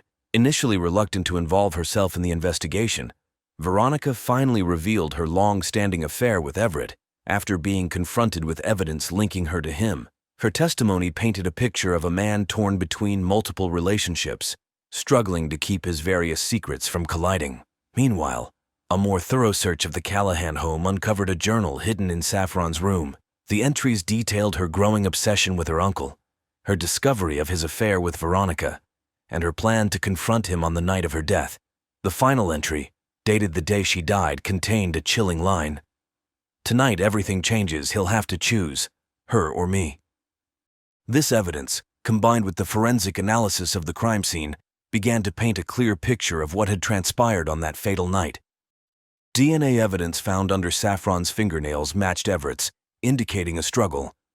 Fibers from Everett's clothing were found on Saffron's body, contradicting his initial statement that he hadn't been in close contact with her that evening. As the case against Everett built, other witnesses came forward. A neighbor reported hearing raised voices coming from the Callahan house on the night of the murder. A colleague of Everett's mentioned his increasingly erratic behavior at work in the weeks leading up to Saffron's death. Perhaps the most damning testimony came from Constance. After days of questioning and faced with the mounting evidence of her husband's infidelity, she finally broke down. She revealed that she had suspected something was going on between Everett and Saffron for weeks. On the night of the murder, she had overheard part of their argument, but had been too afraid to intervene. As Detective Kirk compiled all the evidence, a timeline of events emerged. Saffron had confronted Everett about his affair with Veronica, threatening to expose both relationships if he didn't choose her. In a moment of panic and rage, Everett had strangled Saffron, then attempted to cover up his crime. The case, which had once seemed like a tragic home invasion, had unraveled into a sordid tale of forbidden desire, jealousy, and ultimately, murder. The respected Callahan family, once the picture of suburban success, now stood exposed as a web of lies and betrayal. The courtroom was packed each day as the prosecution laid out its case, painting a picture of a man whose web of lies and illicit relationships had finally caught up with him. Prosecutor presented a compelling narrative, weaving together the physical evidence, witness testimonies, and the damning contents of Saffron's journal. She portrayed Everett as a manipulative predator who had taken advantage of his young, vulnerable niece, then killed her in a fit of rage when she threatened to expose him. Everett's defense team attempted to cast doubt on the prosecution's case. They argued that the physical evidence was circumstantial and that Saffron's journal entries were the fantasies of a troubled young woman. The trial's most dramatic moment came when Everett himself took the stand. Under intense cross-examination, he finally admitted to his affair with Saffron, but continued to deny killing her. His emotional breakdown on the stand, as he begged for forgiveness from his family, left many in the courtroom stunned. As the trial neared its conclusion, both the prosecution and defense made impassioned final arguments. After 3 days of deliberation, the jury returned with their verdict. In a moment of high drama, The foreman stood and declared Everett Callahan guilty of second-degree murder. The judge sentenced Everett to 25 years to life in prison, bringing a close to a case that had shocked and captivated the nation. The Callahan tragedy left an indelible mark on the community. The family's once pristine reputation was in tatters, their name forever associated with scandal and murder.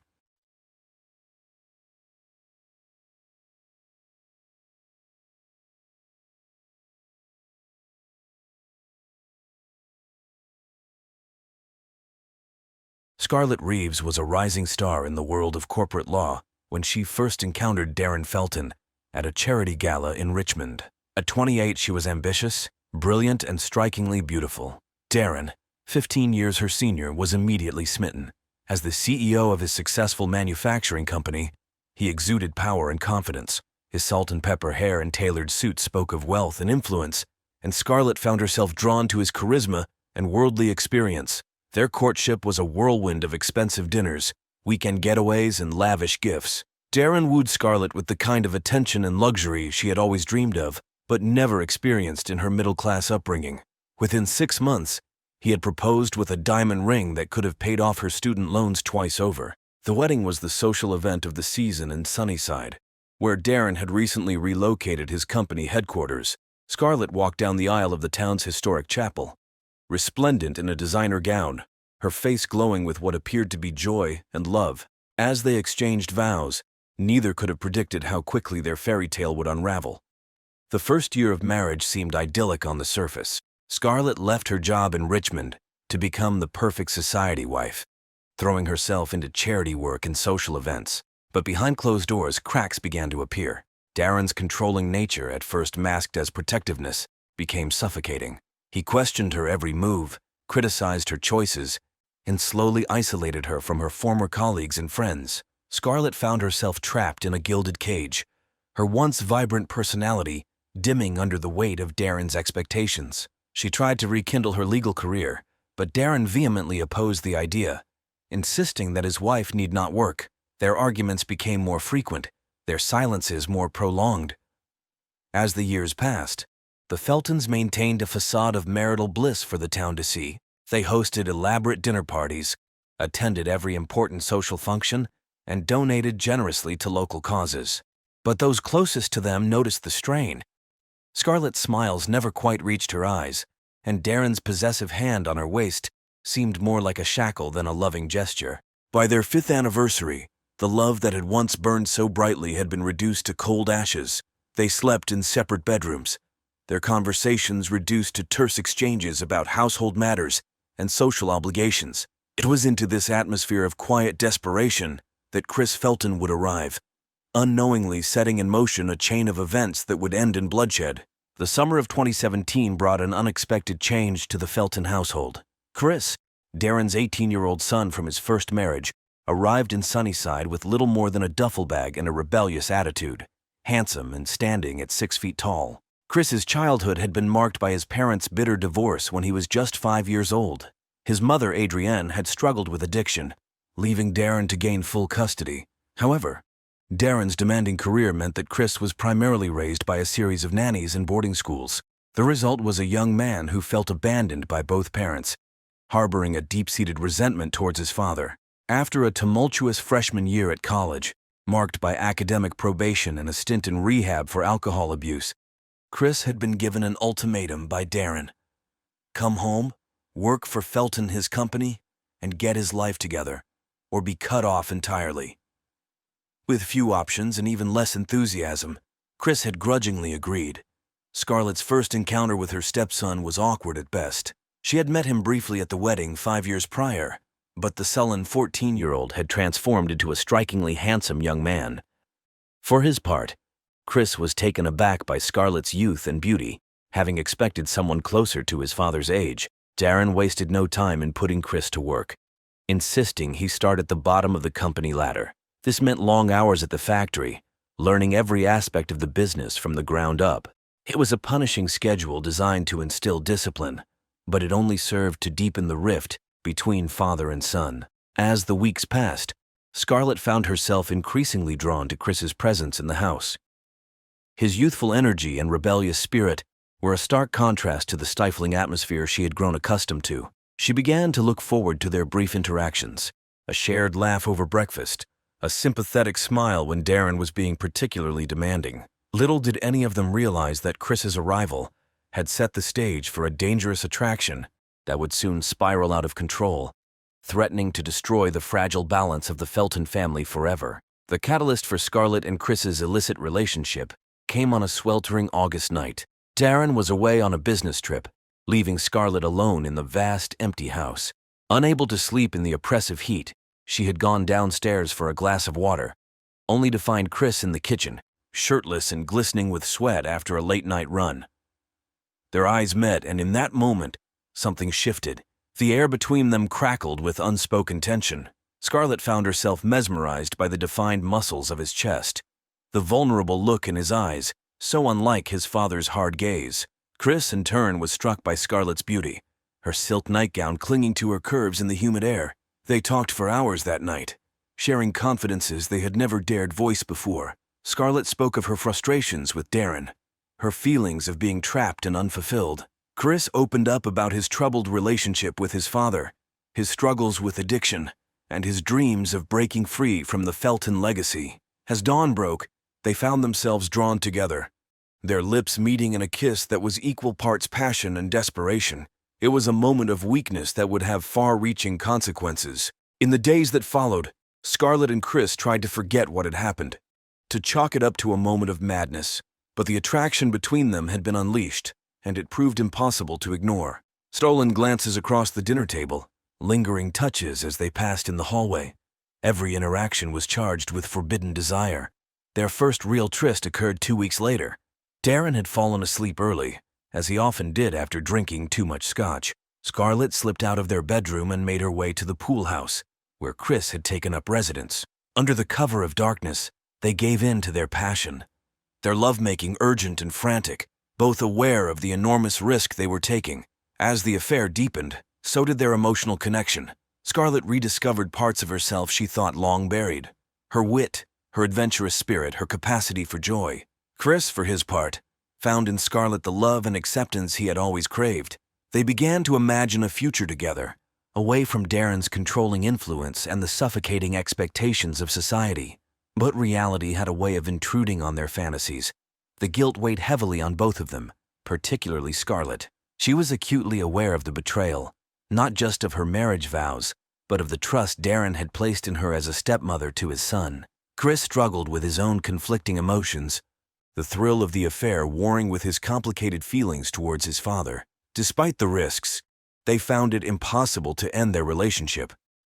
They began to take greater chances, meeting in secluded spots around town, exchanging passionate emails, and even sneaking away for a weekend trip under the guise of Scarlett visiting an old college friend. As autumn approached, their affair had become all-consuming.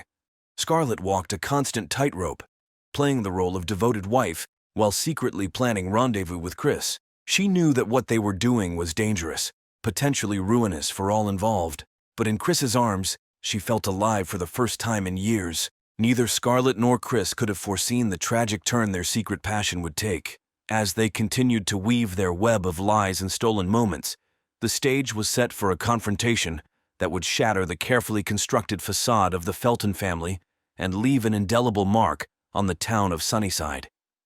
As summer faded into fall, Scarlett Felton found herself caught in an increasingly complex web of deceit.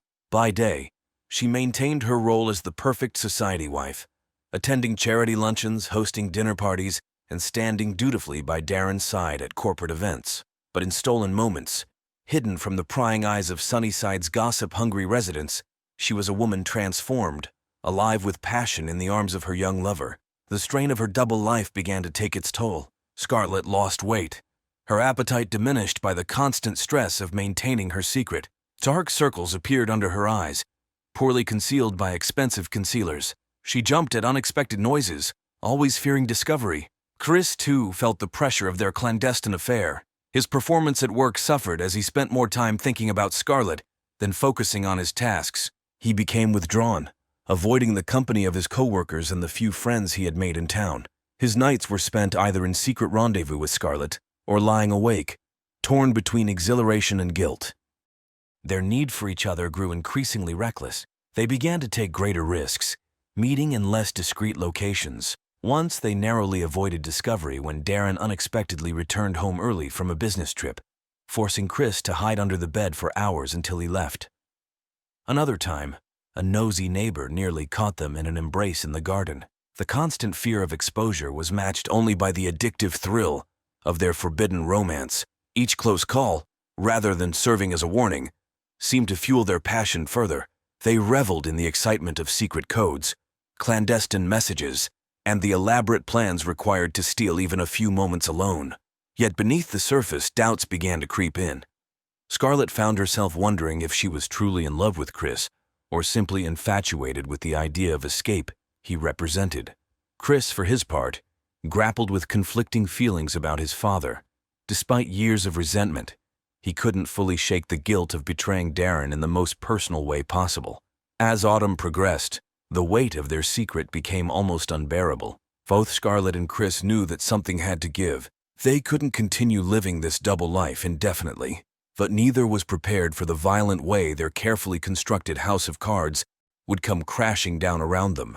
As October arrived, bringing with it a chill in the air and the first hints of falling leaves, the atmosphere in the Felton household grew increasingly tense. Darren, once content to bury himself in work and scotch, began to take notice of the subtle changes in his wife and son. But as the weeks wore on, his suspicions deepened.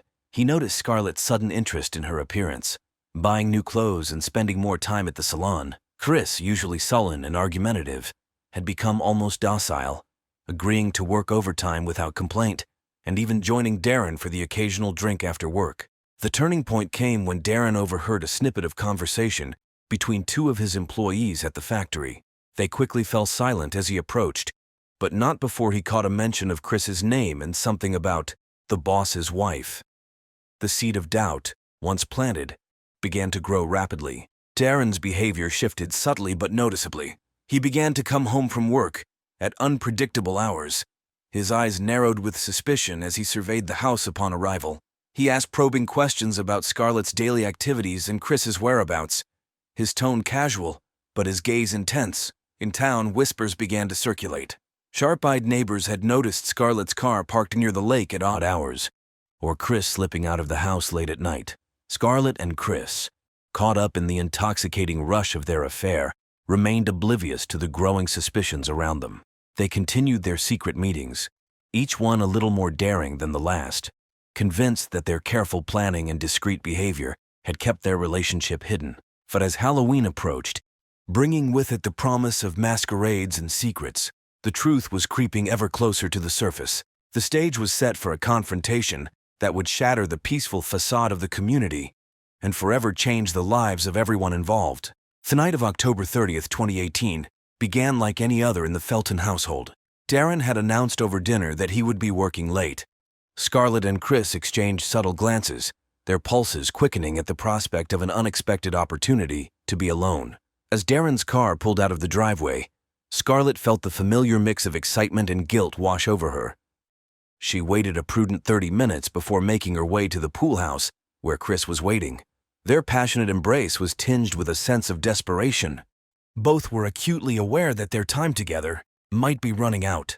Unknown to them, Darren had not gone to the office. Acting on his growing suspicions, he had driven around the block and parked his car out of sight, then stealthily made his way back to the house. As he crept through the darkened garden, the glow from the pool house windows caught his attention. Moving closer, he heard muffled voices and laughter, sounds that stopped him cold in his tracks. Through a gap in the curtains, Darren saw a scene that shattered his world. Scarlett and Chris were entwined on the small bed, their naked bodies illuminated by candlelight. The intimacy of their embrace left no doubt about the nature of their relationship. For a moment, Darren stood frozen, his mind struggling to process the betrayal unfolding before his eyes. Then a red haze of rage descended. He burst through the pool house door, his sudden appearance causing Scarlett to scream and Chris to leap to his feet. What followed was a blur of violence and shouted accusations. Darren lunged at Chris, his fists connecting with his son's face and body. Scarlett tried to intervene, only to be shoved aside with such force that she crashed into a glass table, shards cutting into her skin. The commotion drew the attention of a neighbor, who called 911 reporting sounds of a violent altercation. But by the time police sirens could be heard in the distance, the confrontation had already reached its tragic climax. In the chaotic struggle, Darren's hand had closed around a heavy ashtray. Flying with rage, he swung it at Chris, the impact producing a sickening crack as it connected with his son's skull. Chris crumpled to the floor, blood pooling rapidly around his head. The sight of Chris's still form seemed to snap Darren out of his frenzy. He staggered backward, the bloody ashtray slipping from his grasp.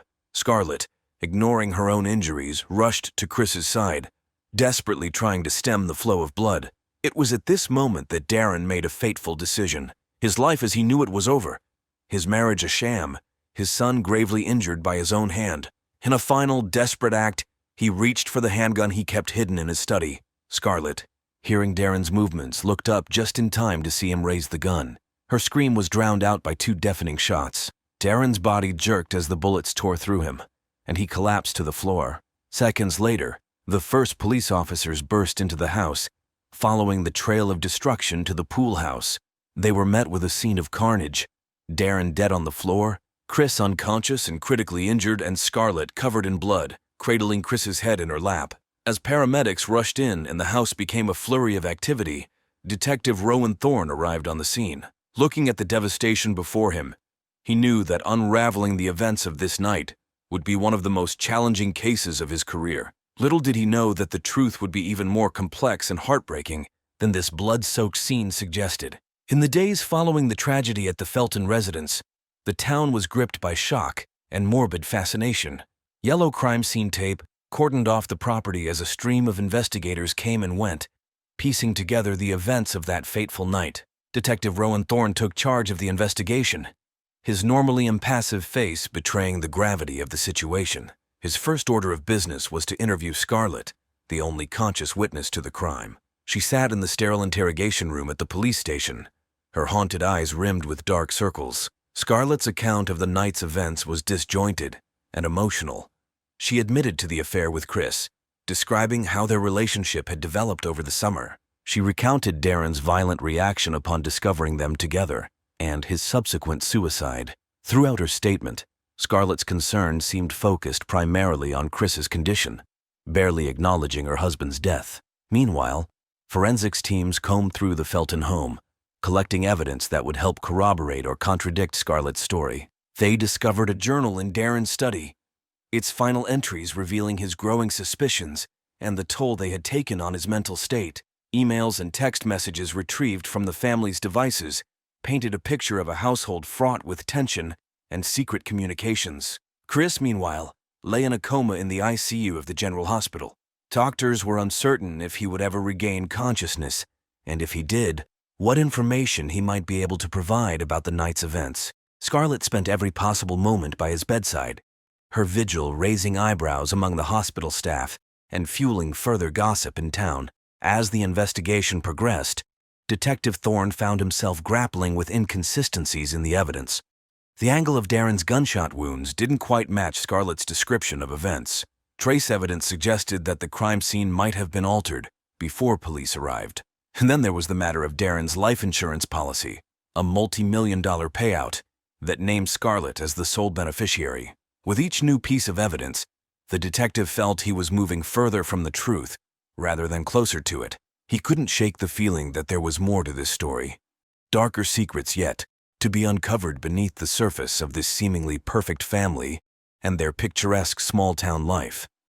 As weeks passed, Detective Thorne's investigation took unexpected turns, revealing layers of deception that went far beyond a simple affair. Each new discovery painted a more complex picture of the Felton family dynamics and the events leading up to that fatal night. A breakthrough came when Chris finally regained consciousness. His statement, given in halting words between bouts of pain and confusion, differed significantly from Scarlett's account. Chris spoke of a plan, not just to continue their affair but to eliminate Darren permanently. According to Chris, it was Scarlett who had suggested that they murder her husband, staging it as a suicide to claim the life insurance money and start a new life together. This revelation sent shockwaves through the investigation team. Thorne ordered a more thorough forensic analysis of the crime scene, which uncovered trace amounts of a powerful sedative in a glass found in Darren's study. Toxicology reports on Darren's body, rushed through the lab, confirmed the presence of the same drug in his system. Perhaps most shockingly, Thorne uncovered evidence suggesting that Darren had been involved in the death of his first wife. What had been ruled an accidental overdose years ago now appeared suspiciously like a carefully orchestrated murder. The detective's theory began to take shape. Scarlett, trapped in an abusive marriage and aware of Darren's criminal activities, had seduced Chris not out of passion, but as part of a calculated plan. She had manipulated the young man's resentment towards his father, convincing him that eliminating Darren was not just for their love, but an act of long overdue justice. Their plan, it seemed, had been to drug Darren and stage his suicide. But something had gone wrong. Whether Darren had realized what was happening or the dosage had been miscalculated, he had awakened and confronted them earlier than expected. The ensuing chaos had led to the violent confrontation and Darren's death, not by his own hand, but likely shot by Scarlett in what she would claim was self-defense. As Thorne pieced together this narrative, he was struck by the tragedy of it all. Chris, a young man damaged by years of paternal neglect and abuse, had been drawn into a web of manipulation by the very woman he thought would save him. Scarlett, while undoubtedly a victim of Darren's cruelty, had chosen a path of deception and violence that had spiraled out of control. The truth, Thorne realized, was far more complex than any simple narrative of a love affair gone wrong. It was a story of generational trauma, abuse of power, and the desperate lengths people will go to escape their circumstances. A story that would forever change the way Sunnyside viewed the family it had once admired. Prosecutors painted a damning picture of Scarlett as a cold, calculating woman who had seduced her teenage stepson and manipulated him into helping her murder her husband. They presented evidence of the affair, the life insurance policy, and the inconsistencies in Scarlett's initial statements to the police. The defense, however, argued that Scarlett was a victim of years of abuse at Darren's hands. They portrayed her actions as desperate attempts to escape a controlling, violent husband. Chris's testimony became a central point of contention, with the defense claiming his memory was unreliable due to his head injury and the trauma of the event. Expert witnesses were called to testify about the effects of long-term abuse, the reliability of memories formed during traumatic events, and the complex financial dealings of his company. Each day brought new revelations and twists, keeping the town on edge. The most dramatic moment came when Scarlett herself took the stand. Her testimony was a mix of tearful remorse and steely determination. She admitted to the affair with Chris, but insisted that Darren's death had been unplanned, a result of his violent attack on them. Her performance was compelling, leaving many in the courtroom, and those watching the televised proceedings unsure of what to believe. Scarlett, who had maintained her composure throughout the trial, finally crumbled as the judge sentenced her to life in prison without the possibility of parole, citing the premeditated nature of the crime and the manipulation of her stepson. The spectators filed out, their animated discussions a mix of vindication and disbelief. In the end, the true legacy of the Felton tragedy was not in its salacious details or courtroom drama, but in the quiet reflections it prompted in countless homes. It forced a reckoning with the complexities of human nature, the insidious nature of abuse, and the devastating consequences of choices made in desperation.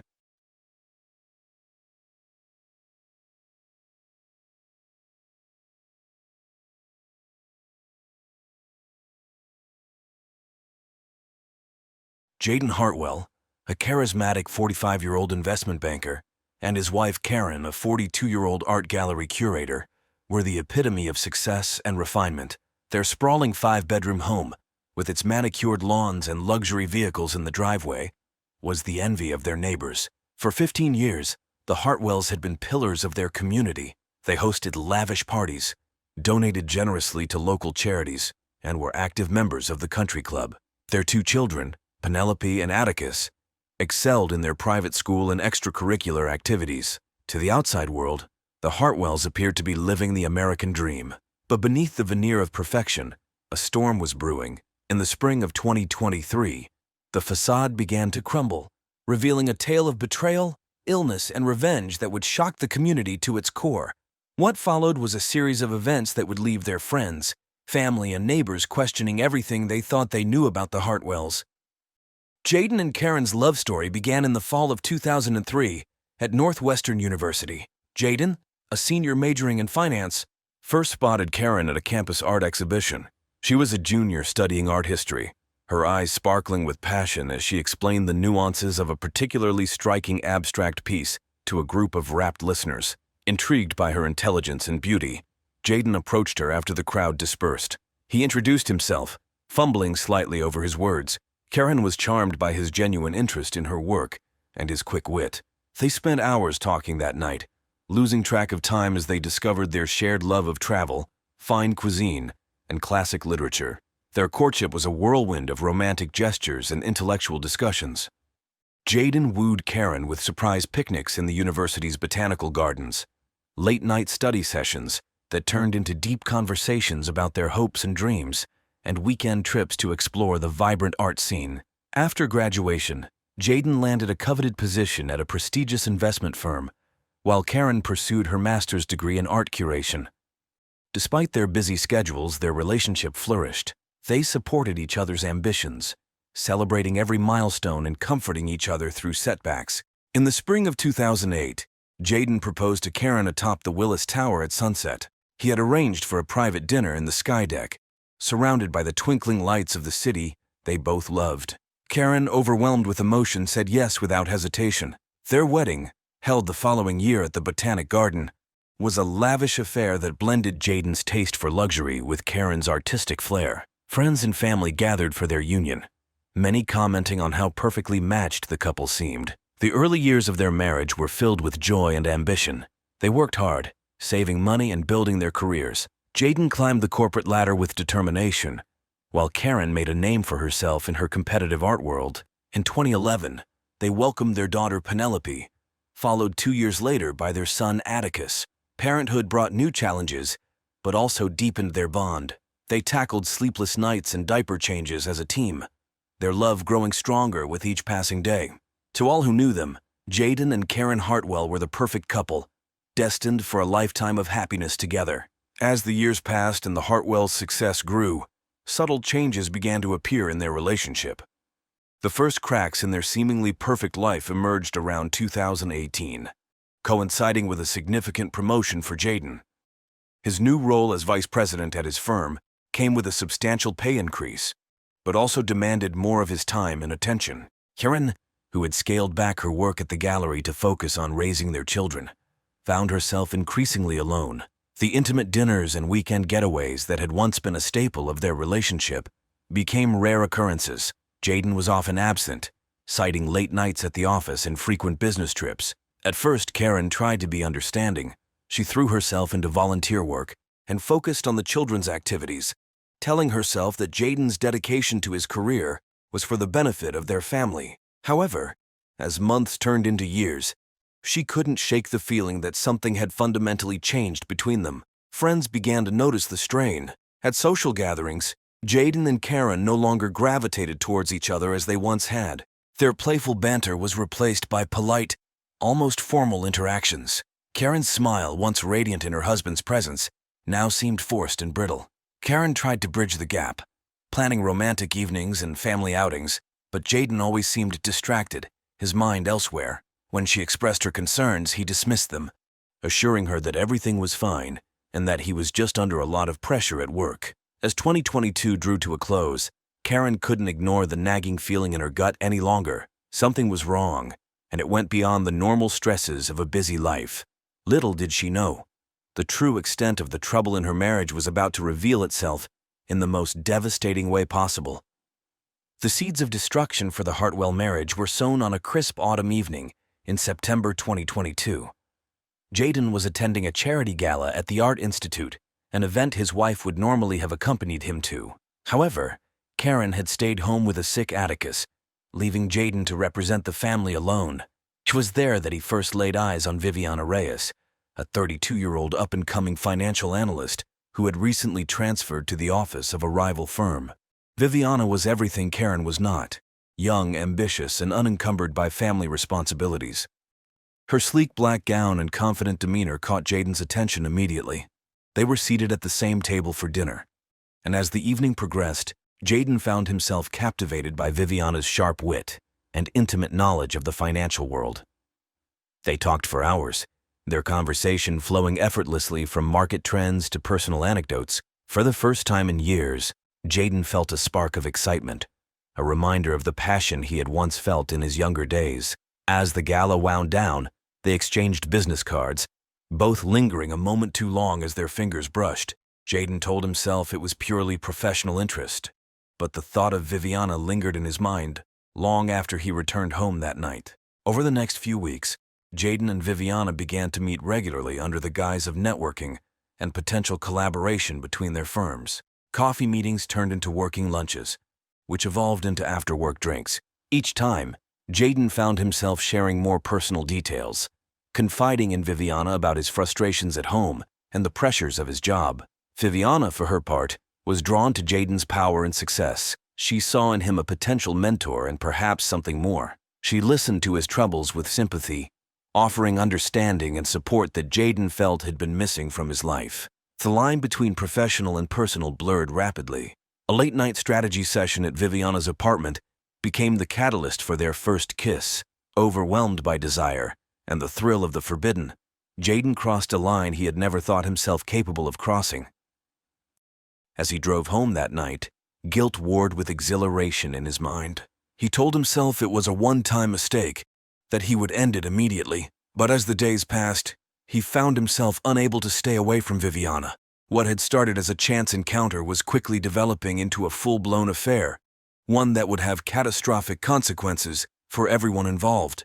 In January 2023, while Jaden was deepening his involvement with Viviana, Karen received news that would shake the very foundation of her world.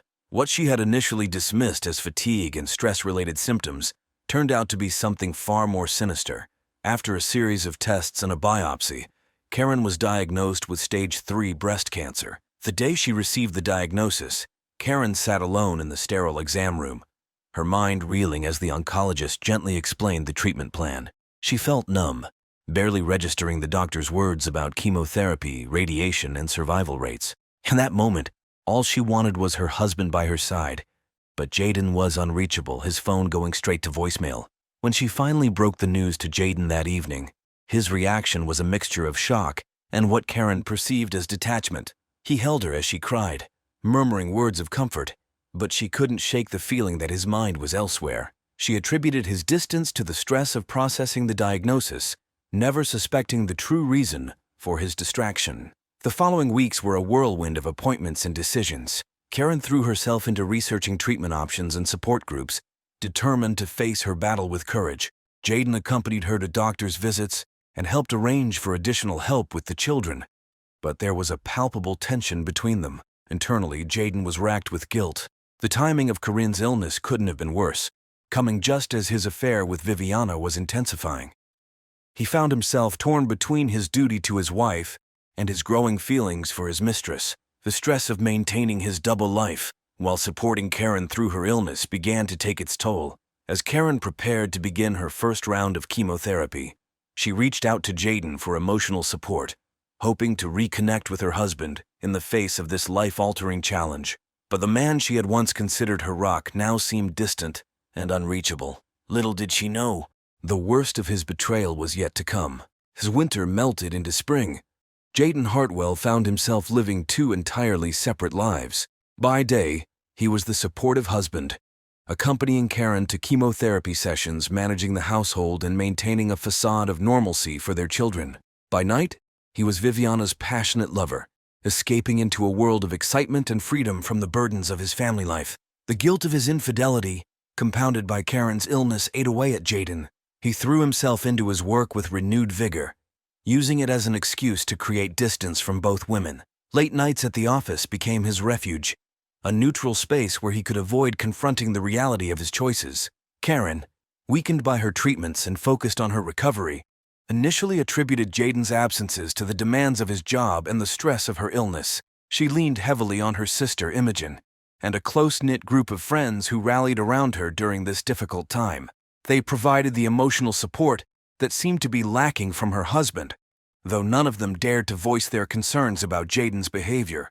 Meanwhile, Viviana grew increasingly impatient with the limitations of their relationship. She pressed Jaden for more of his time and attention, hinting at a future together. Jaden, unable to fully commit but unwilling to let her go, placated her with promises of a vacation together once things settled down at home. As Karen's treatment progressed, the strain began to show on the entire family. Penelope, now 12, became withdrawn and sullen, struggling to cope with her mother's illness and her father's constant absences. 9-year-old Atticus developed anxiety, clinging to Karen and dissolving into tears at the slightest provocation. The once happy home became a place of tension and unspoken resentments. Friends and neighbors began to notice the change in the Hartwell family dynamic. Whispers circulated at school pickups and neighborhood barbecues. Some speculated about the toll of Karen's illness, while others wondered if there was trouble in the marriage. Jaden's colleague, Dominic Faust, had seen him with Viviana at a restaurant across town, but kept his suspicions to himself, unwilling to add to the family's troubles. As summer approached, Jaden found himself walking an increasingly precarious tightrope. His performances at work, at home, and with Viviana were beginning to slip. He was irritable, distracted, and prone to mood swings. Karen, despite her weakened state, sensed that something was deeply wrong but lacked the energy to confront him directly. The breaking point was approaching, and it would come in a way that none of them could have anticipated. As Jaden planned his getaway with Viviana, he had no idea that his carefully constructed house of cards was about to come crashing down around him. As July 2023 arrived, bringing with it a heat wave that blanketed in sweltering temperatures, Jaden Hartwell made a decision that would irreversibly alter the course of his life and the lives of those around him. With Karen's chemotherapy scheduled to continue throughout the summer, Jaden announced that he needed to take a business trip to close an important deal in the Cayman Islands.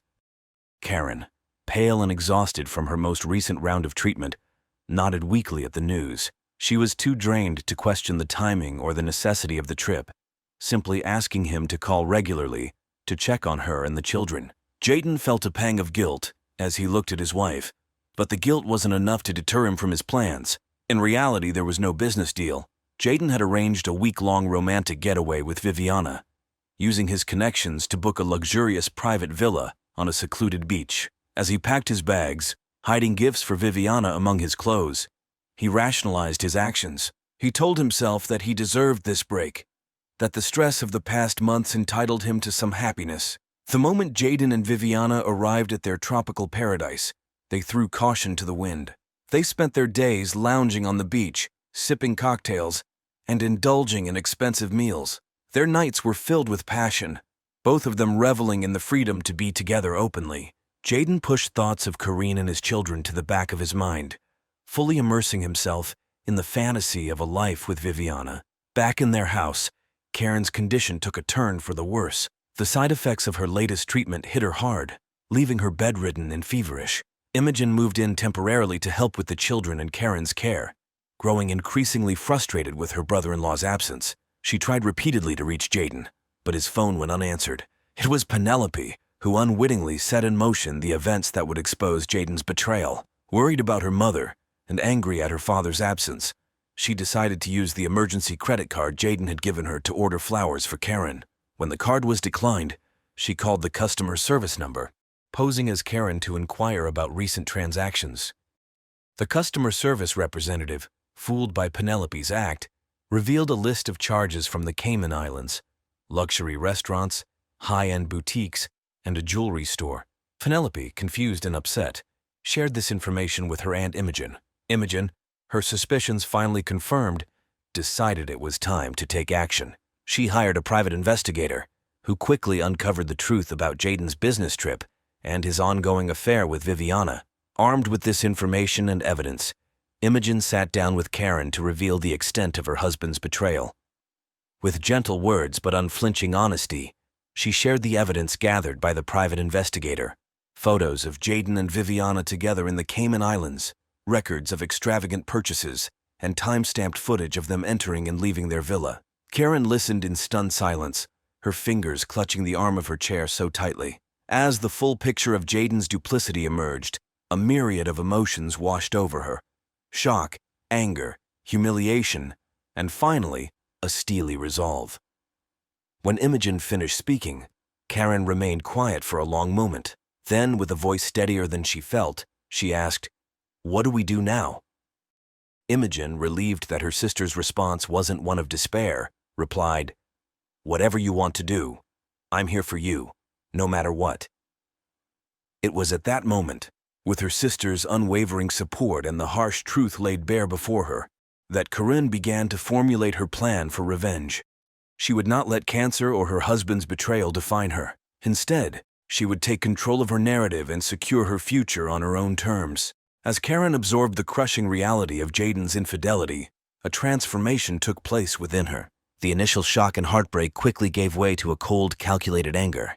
Despite her weakened physical state, Karen's mind sharpened with purpose. She realized that while cancer had threatened to take her life, Jaden had chosen to destroy their marriage. In the quiet hours of the night, as her children slept and Imogen kept vigil, Karen began to formulate her plan. She would not be a victim, not of cancer and certainly not of her husband's betrayal. With a clarity she hadn't felt in months, Karen decided to take control of her future, starting with the financial security Jaden had so carelessly jeopardized. The next morning, Karen contacted Ezra Cruz, a shrewd divorce attorney known for his ruthless approach to high-profile cases. In a private consultation, Ezra laid out Karen's options, explaining that given the circumstances, she had a strong case for an advantageous settlement. However, Karen had other ideas. With Ezra's reluctant guidance and Imogen's unwavering support, Karen set her plan in motion. She began by meticulously documenting Jaden's affair and his abandonment during her illness. Next, she reached out to her old contacts in the art world, discreetly inquiring about quick private sales for several valuable pieces in their collection. The most crucial and risky part of her plan involved their joint assets. Using her power of attorney, which Jaden had granted her years ago for emergencies, Karen began the process of liquidating their accounts. She worked tirelessly, making calculated moves to convert their investments into cash without raising immediate alarms. As she worked, Karen was fueled by a mix of righteous anger and a newfound determination to secure her children's future. She set up new accounts in her name only, transferring funds with precision. The family's vacation home in Michigan was quietly put on the market, sold to a cash buyer within days. Throughout this whirlwind of activity, Karen maintained an outward appearance of a woman focused solely on her health. She continued her treatments, attended support group meetings, and even managed to keep up a normal routine for Penelope and Atticus. Only Imogen knew the full extent of Karen's actions, serving as both confidant and accomplice in her sister's bold plan. As the days passed and Jaden's return drew near, Karen felt a grim satisfaction. She had taken back control in the most profound way possible. Now, all that remained was to wait for the man who had betrayed her to come home and face the consequences of his actions. On a sunny Saturday afternoon in late July, Jaden Hartwell returned home from his Cayman Islands business trip, tanned and relaxed. As he pulled into the driveway of their Riverton mansion, he felt a twinge of guilt, knowing he'd have to slip back into the role of devoted husband and father. He had no idea that his carefully constructed double life was about to implode. Entering the unusually quiet house, Jaden called out for Karen and the children. The silence that greeted him was unnerving. He made his way to the kitchen, where he found a thick manila envelope on the counter, his name written in Karen's elegant script. With a growing sense of dread, Jaden opened the envelope. Inside, he found divorce papers, along with a letter from Karen detailing her knowledge of his affair and his absence during her cancer treatments. The final paragraph of the letter informed him that she had liquidated their joint assets, taking what she deemed her fair share after years of supporting his career and raising their family. Panic rising, Jaden rushed to his home office and attempted to log into their online banking accounts. Access denied. He called his investment manager, only to learn that most of their portfolio had been sold off over the past week. The vacation home? Sold. Their valuable art collection? Gone. As the reality of his situation sank in, Jaden sank into his leather office chair, his mind reeling. His phone buzzed with a message from Viviana, asking about their plans for the coming weekend. Jaden stared at the screen, the life he thought he wanted now seeming hollow and misguided in the face of everything he had lost. Just then he heard the front door open. Footsteps approached his office, too heavy to be Karen's. The door swung open to reveal Imogen, her face a mask of cold fury. She's here, Jaden realized. to ensure he understood the full magnitude of his mistakes and the consequences that were only beginning to unfold. Special agent of the FBI's white-collar crime division was assigned to investigate the case. Her team began the painstaking process of tracing the movement of the Hartwell's assets, looking for any signs of fraudulent activity or money laundering. What they uncovered was a complex web of transactions, all meticulously documented and, much to their surprise, entirely legal. Karen's use of her power of attorney had been within her rights, and she had been careful to keep her actions just within the bounds of the law. However, the investigation did bring to light some questionable financial practices on Jaden's part. His expense accounts revealed a pattern of lavish spending that extended far beyond his trip with Viviana.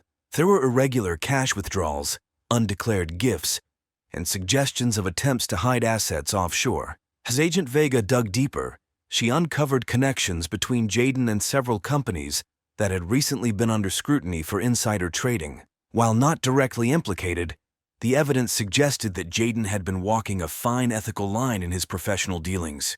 In the spring of 2024, nearly a year after the implosion of the Hartwell family, the case finally went to trial. Jaden's lawyers attempted to paint Karen as a vindictive woman who had overreacted to a simple indiscretion, illegally seizing assets in a fit of jealous rage. They argued that her actions had not only destroyed Jaden's life, but had negatively impacted their children and potentially compromised client funds at his firm. Karen's team, led by the sharp-tongued Cruz, methodically dismantled this narrative. They presented evidence of Jaden's long-term affair, his neglect during Karen's cancer treatment, and the paper trail of his own financial misdeeds. Witnesses, including Imogen and several of Jaden's former colleagues, testified to his erratic behavior and ethical lapses in the months leading up to the discovery of his infidelity. The most damning testimony came from Viviana Reyes, who, in exchange for immunity, revealed the full extent of her relationship with Jaden, including his promises to leave Karen and his dismissive comments about his wife's illness. As the trial progressed, it became clear that the case had evolved beyond a simple divorce proceeding. The judge, forced to consider the complexities of the situation, had to weigh not only the dissolution of the marriage, but also the potential criminal aspects of Jaden's financial dealings. After weeks of dramatic testimony and skillful legal maneuvering, the court prepared to render its verdict. Jaden, found guilty of multiple financial crimes, sentenced to 3 years in a minimum security prison.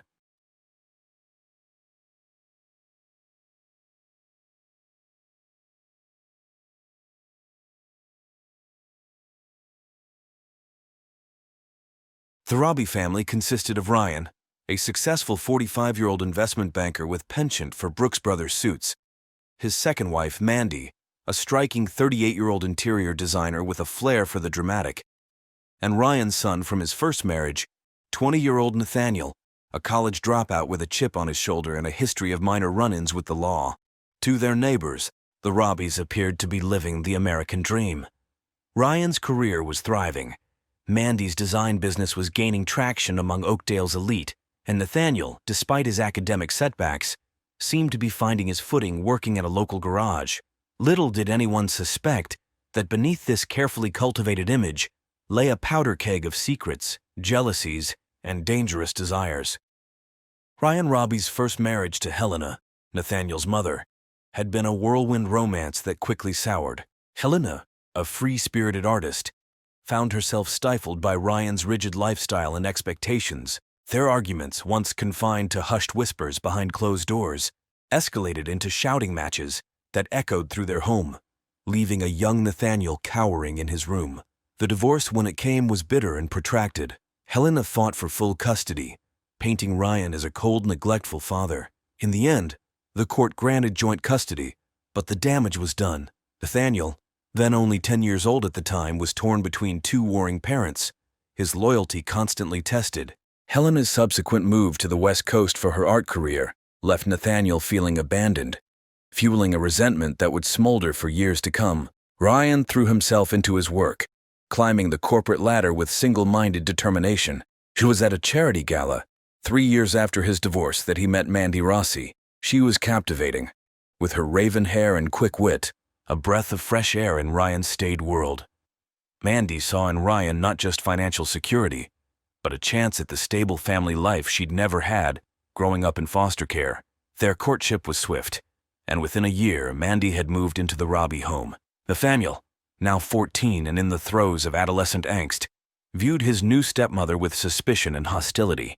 Mandy's attempts to bond with her stepson were met with cold indifference at best and open hostility at worst. As the years passed, the divide between Mandy and Nathaniel grew. Ryan, eager to avoid conflict, turned a blind eye to the tension, convincing himself that time would heal all wounds. Mandy, frustrated by her inability to connect with Nathaniel, gradually withdrew, focusing on her burgeoning design career and the social circles it opened up to her. Nathaniel's teenage years were marked by rebellion, skipping classes, experimenting with drugs, and petty theft. Each incident widened the chasm between him and his father, with Mandy often caught in the crossfire. By the time Nathaniel grudgingly enrolled in the local community college, the Robbie home had become a battleground of unspoken grievances and simmering resentments, setting the stage for the explosive events to come. The catalyst for the Robbie family's unraveling came on a sweltering July afternoon. Nathaniel, having dropped out of college and now working as a mechanic, returned home earlier than usual, nursing a hangover in a foul mood. The house was quiet, Ryan away on a business trip and Mandy presumably at a client meeting. Seeking aspirin for his pounding headache, Nathaniel entered the master bedroom, a space he usually avoided. As he rummaged through the medicine cabinet, a buzzing sound caught his attention. Mandy's phone, forgotten on the nightstand, lit up with a new message. Perhaps it was the lingering effects of the previous night's indulgences, or simply a malicious impulse, but Nathaniel found himself reaching for the device. The message preview on the lock screen made his eyes widen. "Can't wait to see you later, my love. Xavier." His stepmother's phone was locked, but this single message was a key to a Pandora's box of secrets. Over the next hour, Nathaniel sat on his parents' bed, his headache forgotten as more messages arrived, each one more incriminating than the last. He learned that the sender was one Xavier Krasinski, a name he vaguely recognized as a client of Mandy's design business. The messages painted a vivid picture of a torrid affair that had been going on for months. There were references to clandestine meetings, passionate encounters, and promises of a future together. As the reality of his discovery sank in, a mix of emotions washed over Nathaniel. There was disgust at the thought of his stepmother's infidelity, a twisted sense of satisfaction at having ammunition against the woman he'd resented for years, and beneath it all, a spark of opportunity. When Mandy returned home that evening, she found Nathaniel waiting for her in the kitchen, an unsettling smirk playing on his lips. The air was charged with tension as he casually asked about her day, his eyes glinting with newfound knowledge. Mandy, sensing something amiss, answered cautiously, unaware that her carefully constructed world was about to come crashing down around her. Nathaniel wasted no time in revealing his hand. With a casualness that belied the weight of his words, he mentioned Xavier's name. Watching as the color drained from Mandy's face, he laid out what he knew, savoring each flinch and gasp from his stepmother as he recounted the details of her affair. Mandy's initial denials quickly gave way to desperate pleas as Nathaniel made his intentions clear. He wanted money, $1,000 a month in exchange for his silence. The irony wasn't lost on him. For years he'd resented Mandy's presence in his life, and now he saw an opportunity to profit from it. Her voice shaking, Mandy tried to reason with him. She spoke of family loyalty, of the pain this would cause Ryan, of the potential to tear their lives apart. But Nathaniel was unmoved. With cold calculation, he pointed out that it was Mandy who had jeopardized their family with her infidelity. He was merely capitalizing on her mistake. The negotiations were tense, with Mandy trying to bargain the amount down and Nathaniel standing firm. In the end, faced with the prospect of losing everything, her marriage, her social standing, her carefully cultivated image, Mandy capitulated. She agreed to Nathaniel's terms, her voice hollow with defeat, as she promised to make the first payment the following day. As Nathaniel left the kitchen, a sense of power surged through him. He had the upper hand for the first time in years, and he intended to make the most of it. Mandy, left alone, her mind racing as she grappled with the magnitude of her predicament. The first payment was made in cash, handed over in a plain envelope in the garage, away from prying eyes. Nathaniel counted the bills slowly, relishing Mandy's discomfort. With a smirk, he reminded her that this was just the beginning. In the weeks that followed, a new dynamic took hold in the Robbie household. On the surface, little had changed. Ryan remained oblivious, absorbed in his work. But beneath the veneer of normalcy, a current of tension crackled. Mandy walked on eggshells, her once confident demeanor replaced by nervous glances and forced smiles. Nathaniel, emboldened by his newfound power, became more openly disrespectful, knowing Mandy wouldn't dare challenge him. As summer waned, the weight of her secret and the strain of meeting Nathaniel's demands began to take their toll on Mandy. Little did she know, this was only the beginning of a nightmare that would spiral far beyond her control. As weeks turned into months, the fragile equilibrium in the Robbie home began to crumble. Nathaniel, intoxicated by his newfound power, grew bolder in his demands. The monthly payments, once a source of smug satisfaction, now seemed paltry compared to the control he wielded over his stepmother's life. It started small. Snide comments at the dinner table, thinly veiled threats disguised as innocent conversation. Nathaniel would casually mention Xavier's name in Ryan's presence, watching Mandy's face contort with panic before smoothly changing the subject. He reveled in her fear, in the way her hands would shake as she poured the wine, in the dark circles that began to form under her eyes as sleepless nights took their toll. By October, the original agreement no longer sufficed. Nathaniel cornered Mandy in the laundry room, demanding an increase to $1,500 a month. When Mandy protested, citing the difficulty of explaining the withdrawals to Ryan, Nathaniel's eyes hardened. He reminded her of the photos he'd discovered on her phone, intimate images never meant for his eyes, and how easily they could find their way to Ryan's inbox. Mandy's world was unraveling. The stress of maintaining her secret life with Xavier, coupled with Nathaniel's escalating blackmail, was pushing her to the brink. Her design business began to suffer as she missed appointments and turned in subpar work. Clients, once charmed by her vivacity, now complained about her distracted demeanor and lack of creativity. As autumn progressed, Nathaniel's demands extended beyond money. He began to treat the house as if it were his own, throwing parties when Ryan was away on business trips, leaving Mandy to clean up the aftermath. He borrowed Ryan's prized vintage car without permission, returning it with mysterious dents and scratches. Each transgression was met with a pointed look that silenced any protest Mandy might have mustered. The power dynamic in the house had shifted dramatically. Nathaniel now ruled the roost, his every whim catered to by an increasingly desperate Mandy. She found herself walking a tightrope, trying to meet Nathaniel's demands while maintaining the facade of normalcy for Ryan. As Thanksgiving approached, bringing with it the prospect of extended family gatherings and increased scrutiny, Mandy knew something had to give. She couldn't continue like this indefinitely. With growing dread, she realized she needed help, and there was only one person she could turn to. In early December, Mandy made a decision that would set in motion a chain of irreversible events. After weeks of agonizing, she confided in Xavier about the blackmail. The meeting took place in a nondescript motel on the outskirts of town, their usual rendezvous point. As Mandy poured out the whole sordid tale, her voice cracking with emotion, Xavier's expression darkened. His initial shock gave way to a cold, calculating anger that sent a chill down Mandy's spine. What Mandy didn't know that Xavier Krasinski was not merely the successful businessman and charming lover she believed him to be. Beneath his polished exterior lay a history of violence and criminal connections that he'd carefully concealed from her. Xavier's past included a stint in prison for aggravated assault, associations with local organized crime, and a reputation for handling problems with ruthless efficiency. As he listened to Mandy's story, wheels began turning in his mind. This wasn't just about protecting their relationship anymore. It was about eliminating a threat. He assured Mandy that he would take care of everything, his tone soothing but his eyes hard as flint. Mandy, desperate for a solution and blinded by her feelings for Xavier, felt a wave of relief wash over her. Finally, she thought, someone else would shoulder this burden. Over the next few days, Xavier set his plan in motion. He reached out to old contacts, gathering information on Nathaniel's habits, his workplace, his favorite haunts. He was meticulous in his planning, leaving nothing to chance. Unbeknownst to Mandy, Xavier had no intention of simply buying Nathaniel's silence or reasoning with him. In Xavier's world, problems like this were solved permanently, and collateral damage was an acceptable risk. As Christmas decorations began to appear in the windows of Oakdale's homes, Xavier made his move.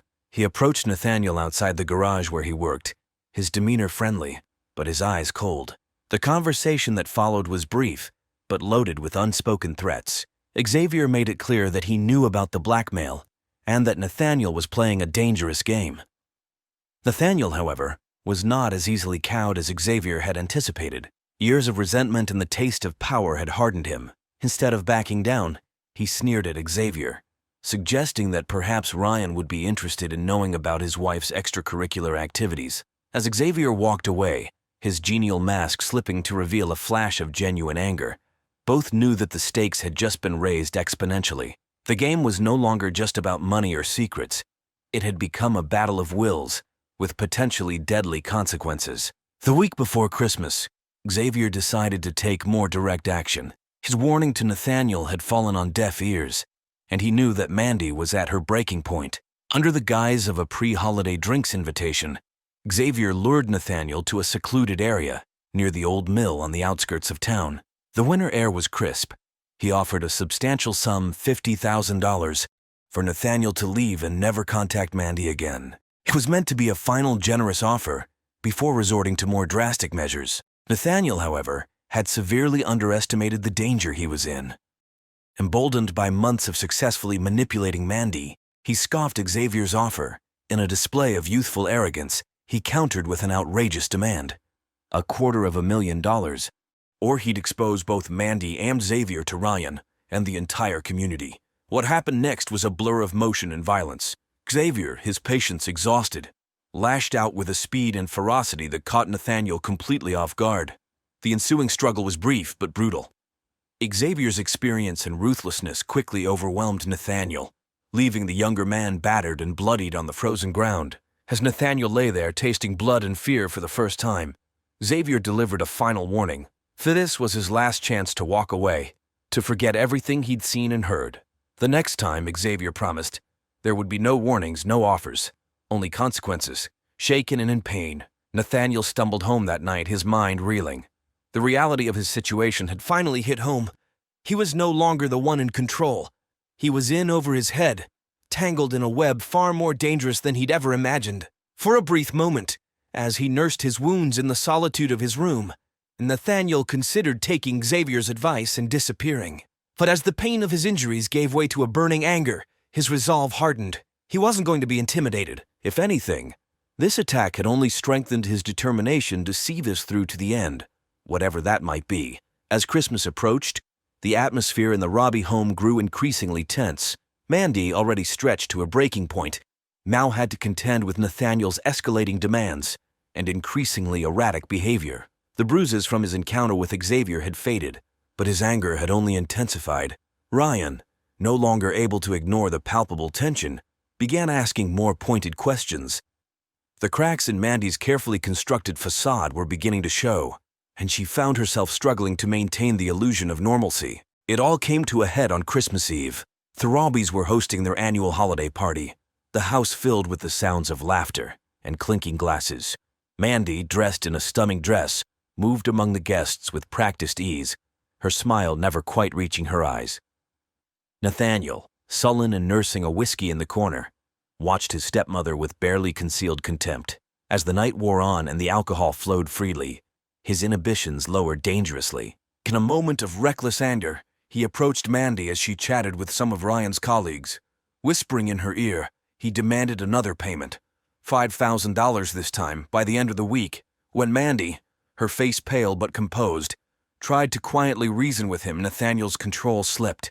Mandy, her heart pounding, quickly excused herself and practically dragged Nathaniel to the study. Once there, she unleashed months of pent-up fear and frustration. In hushed but intense tones, she told Nathaniel that she was done. She wouldn't pay him anymore. If he wanted to tell Ryan, then so be it. She was tired of living under the weight of his threats. Nathaniel, caught off guard by her sudden defiance, lashed out verbally, threatening not just to expose her affair, but to destroy her reputation, her marriage, her entire life. He stormed out of the study, leaving Mandy trembling but oddly relieved. She had finally stood up to him. Consequences be damned. As the party wound down and guests began to leave, Mandy knew she had reached a point of no return. Something had to be done, and soon. With shaking hands, she reached for a phone and sent a text to Xavier. "We need to talk, it's urgent."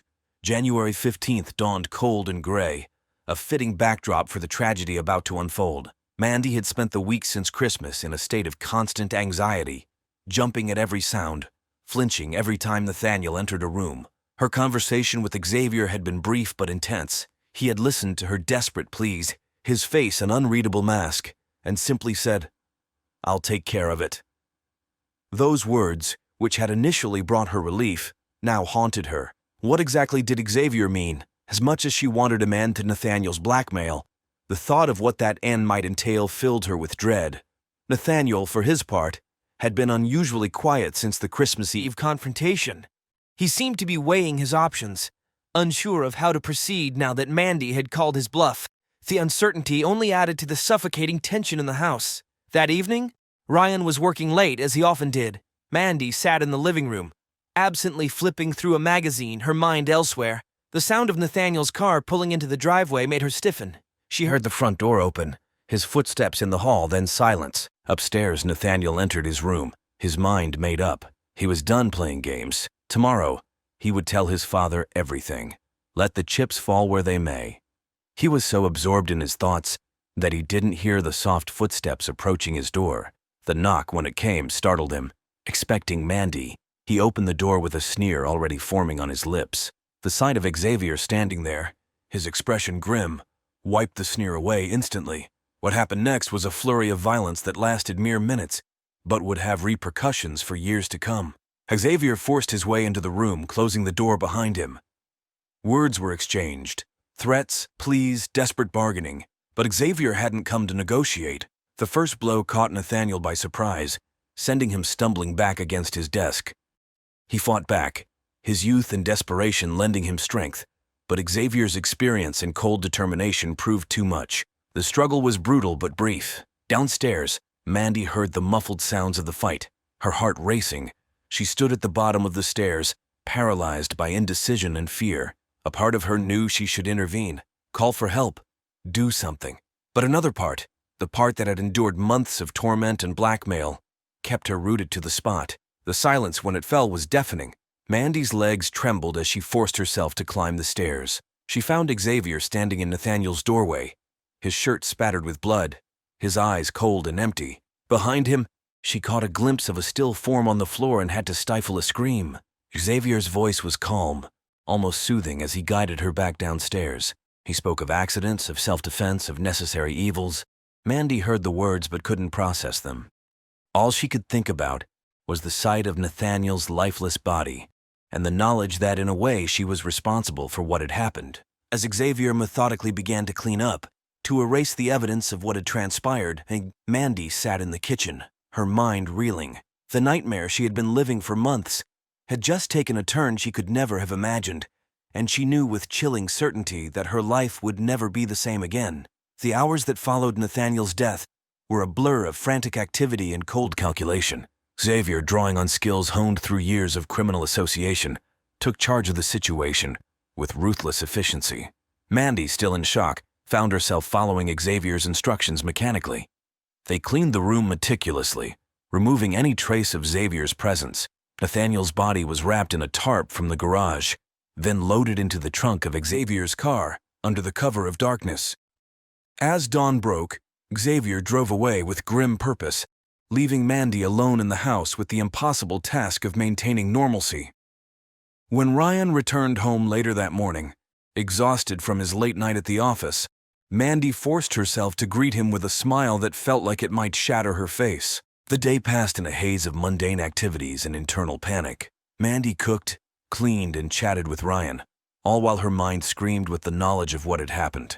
When Ryan casually asked about Nathaniel's whereabouts, Mandy heard herself reply that he had mentioned going on a road trip with some friends. As days turned into weeks, the lie grew more elaborate. Mandy created a digital trail, sending emails from Nathaniel's account to Ryan, describing fictional adventures in various cities. She fielded concerned calls from Nathaniel's workplace, spinning tales of family emergencies and extended leaves of absence. Xavier had disposed of Nathaniel's body in an abandoned quarry several hours away, weighing it down to ensure it wouldn't be found. He meticulously eliminated any evidence that could connect them to Nathaniel's disappearance. For a while, it seemed their hastily constructed cover-up might hold. Life in Oakdale continued, with only a ripple of concern about Nathaniel's prolonged absence. But as winter gave way to spring, and Nathaniel's silence stretched on, questions began to multiply. Ryan's initial unconcern turned to worry, then to suspicion. Mandy found herself trapped in a web of lies that grew more complex and fragile with each passing day, knowing that it was only a matter of time before everything unraveled. Detective Sandra Sloan had seen her fair share of missing persons cases in her 15 years with the Oakdale Police Department, but something about Nathaniel Robbie's disappearance nagged at her from the start. The pieces didn't quite fit. The sudden departure, the sporadic communication, the lack of financial activity. As spring bloomed in Oakdale, Detective Sloan dug deeper into the Robbie family dynamics. She interviewed friends, colleagues, and neighbors, slowly piecing together a picture of a household fraught with tension. The more she learned, the more her suspicions grew. Ryan Robbie, initially reluctant to involve the police, became an increasingly vocal advocate for finding his son. His faith in Mandy's explanations had begun to waver, and he pressed for a more thorough investigation. This pressure, combined with Detective Sloan's relentless pursuit of the truth, began to expose the cracks in Mandy's carefully constructed narrative. The breakthrough came in late April, when one of Nathaniel's co-workers at the garage came forward with crucial information. He recalled overhearing a heated argument between Nathaniel and Mandy just before Christmas, with mentions of money and threats. This revelation shifted the entire focus of the investigation. Detective Sloan brought Mandy in for questioning, subjecting her to hours of intense interrogation. Mandy, worn down by months of guilt and fear, began to falter. Her story, once seamless, now showed inconsistencies. She stumbled over dates, contradicted her earlier statements, and grew visibly agitated when pressed about her relationship with Nathaniel. As Mandy's composure crumbled, Detective Sloan sensed she was on the verge of a breakthrough. She decided to take a risk, bluffing about evidence they didn't actually have. She mentioned phone records showing frequent contact with an unknown number around the time of Nathaniel's disappearance, implying they knew about Xavier's involvement. The gambit worked. Mandy, believing the police knew far more than they actually did, broke down. Through tears and gasping sobs, she confessed to the affair, the blackmail, and her knowledge of Nathaniel's fate. She implicated Xavier, portraying herself as a terrified bystander to his actions. With Mandy's confession, the case broke wide open. An APB was issued for Xavier Krasinski, and search teams were dispatched to the quarry where Nathaniel's body had been hidden. As news of the confession spread through Oakdale, the community reeled from the shocking revelations. The picture-perfect family on Maple Street had harbored darker secrets than anyone could have imagined. In the days following Mandy's confession, Oakdale became the center of a media frenzy. News vans lined Maple Street, reporters clamoring for any tidbit of information about the scandalous murder that had rocked the quiet suburb. Detective Sloan, now heading a task force dedicated to the case, worked tirelessly to bring all the perpetrators to justice. Thanks to Detective Sloan's skillful coordination with state and federal authorities, Xavier was apprehended at a bus station in Nevada, attempting to cross into Mexico. His arrest was the final piece of the puzzle. Under intense interrogation, Xavier eventually corroborated much of Mandy's story, though he attempted to paint himself as a man driven to desperate measures by love. He revealed the location of key evidence, including the murder weapon and some of Nathaniel's personal effects, which he had kept as a twisted sort of trophy. As the full extent of the conspiracy came to light, the impact on those involved was profound. Ryan Robbie, confronted with the brutal truth of his wife's infidelity and his son's death, withdrew from public life. Friends reported that he seemed a shell of his former self, devastated by the twin betrayals of the two people he had trusted most. The community of Oakdale, once so proud of its safe, wholesome image, was forced to confront the darkness that had festered beneath the surface. For Detective Sloan, the resolution of the case was bittersweet.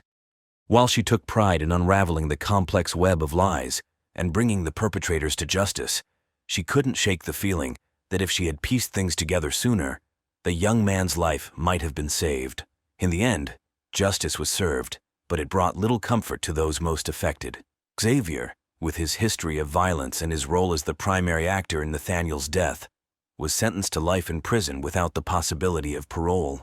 Mandy, despite her attempts to paint herself as a victim of circumstance, was found guilty of conspiracy and accessory to murder. She received a 25-year sentence, with the possibility of parole after 15 years.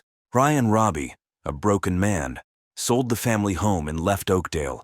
Unable to bear the constant reminders of his loss and betrayal, he retreated to a quiet life in another state, where he could grieve in private and attempt to rebuild some semblance of a life. The case left an indelible mark on Oakdale. The community, once known for its low crime rate and family-friendly atmosphere, now found itself grappling with a new, unwelcome notoriety.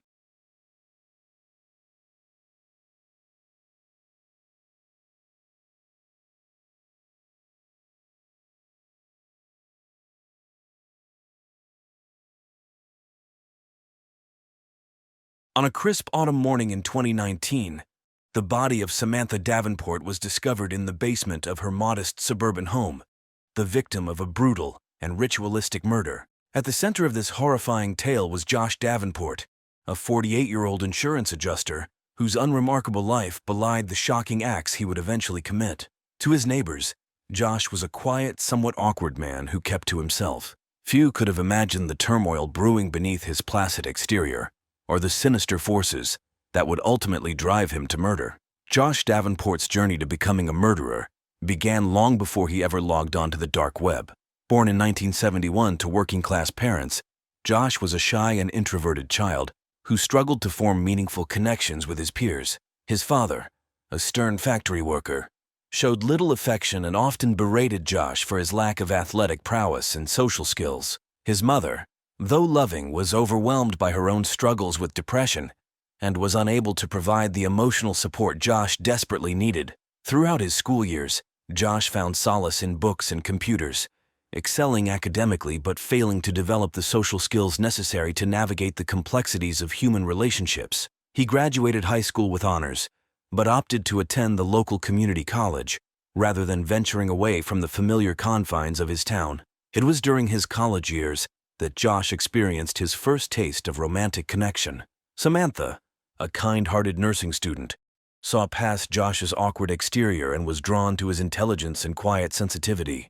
Their relationship blossomed, and for a time Josh believed he had found the acceptance and love he had always craved. After graduation, Josh secured a job as an insurance adjuster at a local firm, while Samantha began her career as a registered nurse at a general hospital. They married in 1996, settling into a modest home not far from where Josh had grown up. For the first few years, their life together seemed idyllic, but cracks soon began to appear in their relationship. Josh's innate insecurity and fear of abandonment manifested as jealousy and possessiveness. He grew increasingly paranoid about Samantha's interactions with male colleagues and patients, often accusing her of infidelity without cause. Samantha, in turn, became frustrated with Josh's lack of emotional maturity and his inability to trust her. Their arguments grew more frequent and intense, driving a wedge between them that widened with each passing year. As he approached middle age, Josh found himself grappling with a profound sense of disappointment and failure. His career had stagnated, with younger colleagues passing him by for promotions. The dream of starting a family had long since faded, as fertility issues and the strain on their marriage made parenthood an increasingly distant possibility. By his mid-40s, Josh had become a shell of his former self. He went through the motions at work, returning home each evening to a house filled with tension and unspoken resentment. Samantha had grown distant, throwing herself into her career and volunteer work, leaving Josh to confront his loneliness and sense of inadequacy and solitude. It was in this state of desperation and vulnerability that Josh first turned to the internet as a means of escape. What began as harmless browsing of forums and chat rooms gradually led him to explore darker corners of the web, searching for anything to fill the void that had consumed his life. Little did he know that this digital journey would lead him to the doorstep of a group that would exploit his weaknesses and set him on a path to unimaginable darkness. Josh's descent into the world of the dark web began innocuously enough. Late one night, unable to sleep and desperate for some form of human connection, he found himself browsing online forums dedicated to topics ranging from conspiracy theories to the occult. These digital spaces offered Josh a sense of anonymity and acceptance he had never experienced in his day-to-day life. As he delved deeper into these online communities, Josh encountered mentions of the dark web, a hidden part of the internet accessible only through specialized software. Initially, Josh's forays into the dark web were driven by curiosity rather than malice. He marveled at the vast array of information and services available, both legal and illegal. Josh's exploration of the dark web coincided with a particularly difficult period in his marriage. Samantha had recently received a promotion at work, which only served to highlight Josh's own career stagnation. Their arguments had become more frequent and bitter, often ending with Samantha sleeping in the spare bedroom. The dark web became Josh's refuge, a place where he could escape the failures and disappointments of his real life. It was during one of his late-night browsing sessions that Josh stumbled upon a forum. The site's black background and crimson text created an aura of mystery and danger that immediately captivated Josh.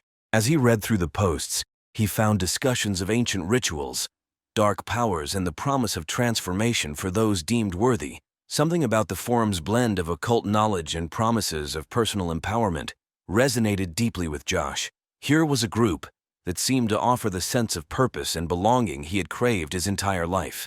Despite a faint voice of caution in the back of his mind, Josh created an account and made his first post, introducing himself as a seeker of hidden truths.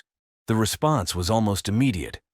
Within minutes, Josh received welcoming messages from other members, each more effusive than the last. As he basked in this sudden attention and acceptance, Josh failed to recognize the predatory nature of the interest being shown in him. He had taken his first step into a world that would ultimately consume him, setting in motion a chain of events that would end in tragedy and horror. The forum was far more than just another dark web cult. It was a carefully constructed digital ecosystem designed to identify, manipulate, and exploit vulnerable individuals like Josh Davenport. At its core, the group presented itself as a modern mystery cult, blending elements of ancient paganism, satanic imagery, and New Age spirituality into a seductive tapestry of esoteric knowledge and promised power. The forum's structure was deceptively simple at first glance. New members like Josh started in the outer circle, known as the Seekers. Here they were encouraged to share their personal struggles and desires, all under the guise of seeking spiritual guidance. More experienced members, called Guides, would respond with carefully crafted messages of support and understanding, gradually introducing the group's core beliefs and practices. As Seekers proved their dedication through active participation and completion of assigned spiritual exercises, they could progress to the rank of Initiate. This inner circle had access to more specialized sub-forums and one-on-one mentoring sessions with higher-ranking members. It was at this level that the true nature of the cult began to reveal itself, with discussions of blood rituals, sacrificial magic, and the accumulation of dark energies. At the pinnacle of the dark forum stood the enigmatic figure known only as the Crimson Prophet. This individual, whose true identity remained a closely guarded secret, was revered by cult members as a direct conduit to ancient and powerful dark forces. The Crimson Prophet's posts were rare but always impactful, written in a cryptic style that invited multiple interpretations and sparked fierce debates among the followers. Key members of the cult played specific roles in the indoctrination and manipulation of newcomers like Josh.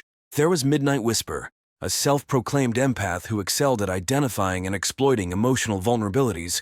Darksage served as the group's lore master, weaving together mythologies and occult traditions to create a compelling narrative of secret knowledge. Shadowwalker acted as the cult's enforcer, subtly threatening those who showed signs of doubt or resistance. The beliefs propagated by the cult of the forum were a toxic blend of fatalism, elitism, and promised salvation through darkness. Members were taught that the world was inherently corrupt and that true power could only be achieved by embracing humanity's darkest impulses.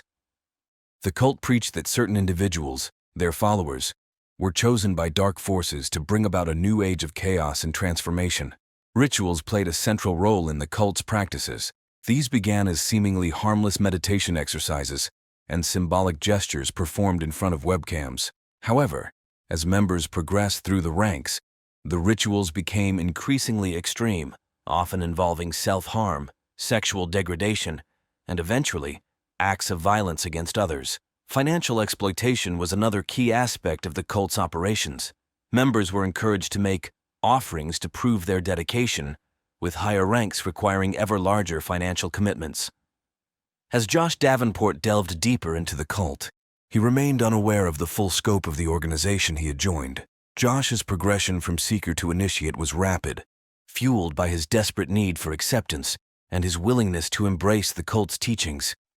He eagerly completed each assigned task, from meditation exercises focused on channeling dark energies to more disturbing activities like recording himself reciting blasphemous oaths in front of a makeshift altar. As Josh delved deeper into the cult's ideology, his behavior in the real world began to change noticeably. He grew more withdrawn at work, his performance slipping to the point where he received a formal warning from his supervisor. At home, the distance between him and Samantha widened into an unbridgeable chasm.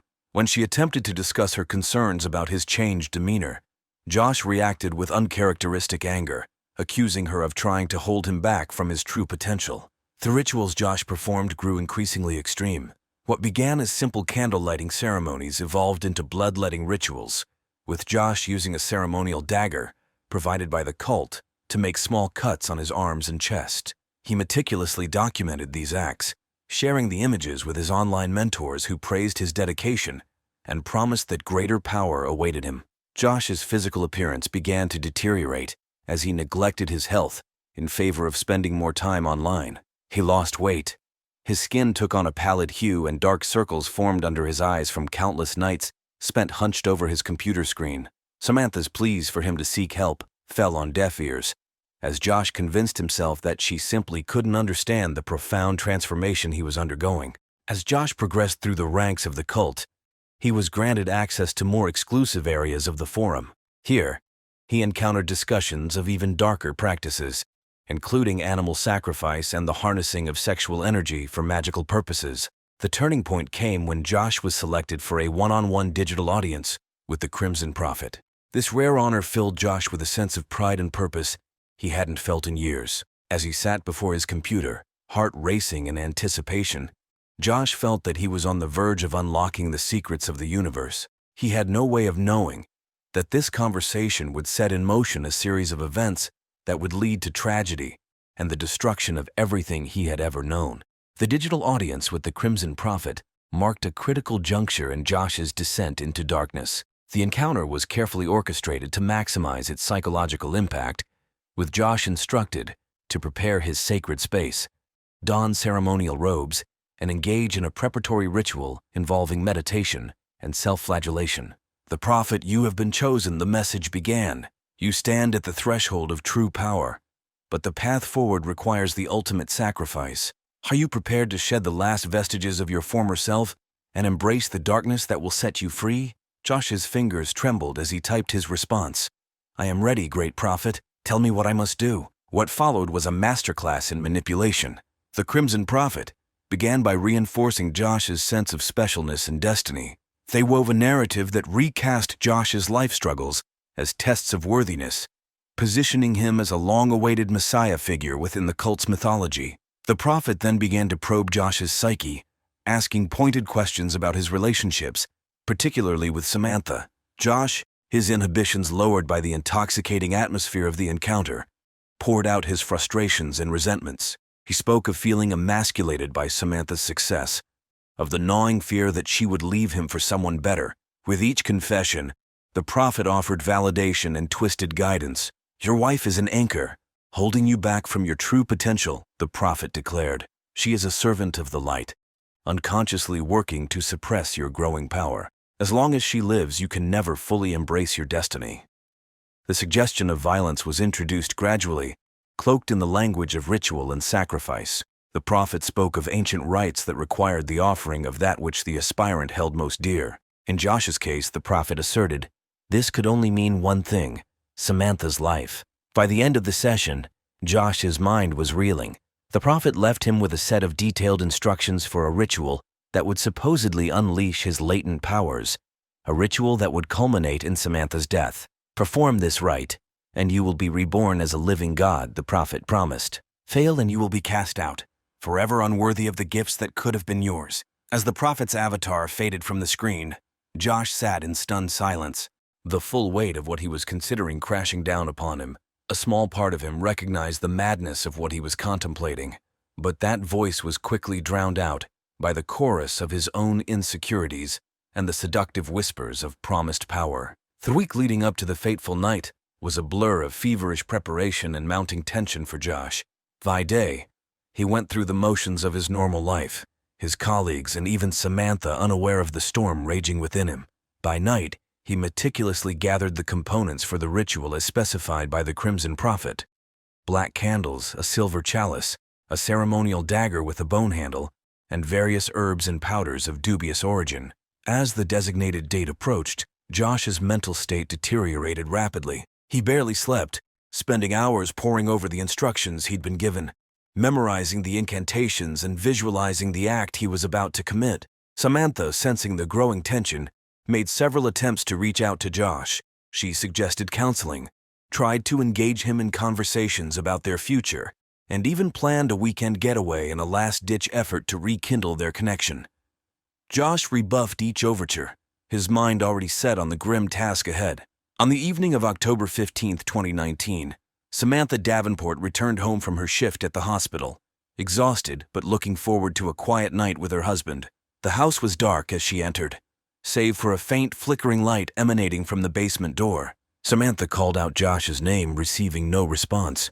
Concerned, she made her way down the basement stairs, unaware that she was walking into a nightmare. The scene that greeted Samantha was like something out of a horror film. The basement had been transformed into a macabre ritual space. Flat candles formed a large circle in the center of the room, their flames casting writhing shadows on the walls. Strange symbols had been painted on the floor and walls, in what looked disturbingly like blood. In the center of the circle stood Josh, clad in a black robe, his eyes wild and unfocused. "Samantha, what are you doing here?" Josh's voice was barely recognizable, a hoarse whisper that sent chills down Samantha's spine. "You weren't supposed to be home yet. It's not time." Samantha, frozen in shock and fear, struggled to comprehend the scene before her. "Josh, what is all this? What's going on?" Her mind raced, trying to reconcile the man before her with the husband she thought she knew. Josh's demeanor shifted, a cruel smile playing across his lips. "You're early, my dear, but perhaps this is meant to be. The Dark Lords work in mysterious ways." He gestured for Samantha to enter the circle. "Come, join me, be part of my ascension." As Samantha took a hesitant step backward, Josh lunged forward with surprising speed. He grabbed her arm, his grip like iron, and dragged her into the circle. Samantha's screams were cut short as Josh clamped a hand over her mouth, forcing her to the ground. What followed was a scene of unimaginable horror. Josh, lost in the throes of his delusion, began to recite the incantations he had so carefully memorized. His voice rose and fell in an unnatural cadence as he called upon dark forces that existed only in the twisted mythology of the cult. Samantha fought desperately, but Josh's madness lent him an inhuman strength. He bound her wrists and ankles with cord, heedless of her muffled pleas and tears. As he reached for the ceremonial dagger, a fleeting look of doubt crossed his face. For a moment, the man Samantha had married seemed to resurface, horror dawning in his eyes as he realized what he was about to do. But the moment passed, Josh's features hardened once more as he raised the dagger high. "This is my sacrifice," he intoned. "With this offering, I claim my power and break the chains of my old life." The dagger plunged down, and Samantha's body jerked as the blade pierced her chest. Josh, lost in a frenzy of bloodlust and religious ecstasy, stabbed again and again. As Samantha's life ebbed away, Josh continued the ritual.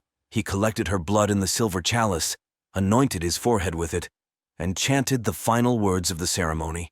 He waited, breathless for the rush of power the Crimson Prophet had promised. Seconds ticked by, then minutes, but nothing changed.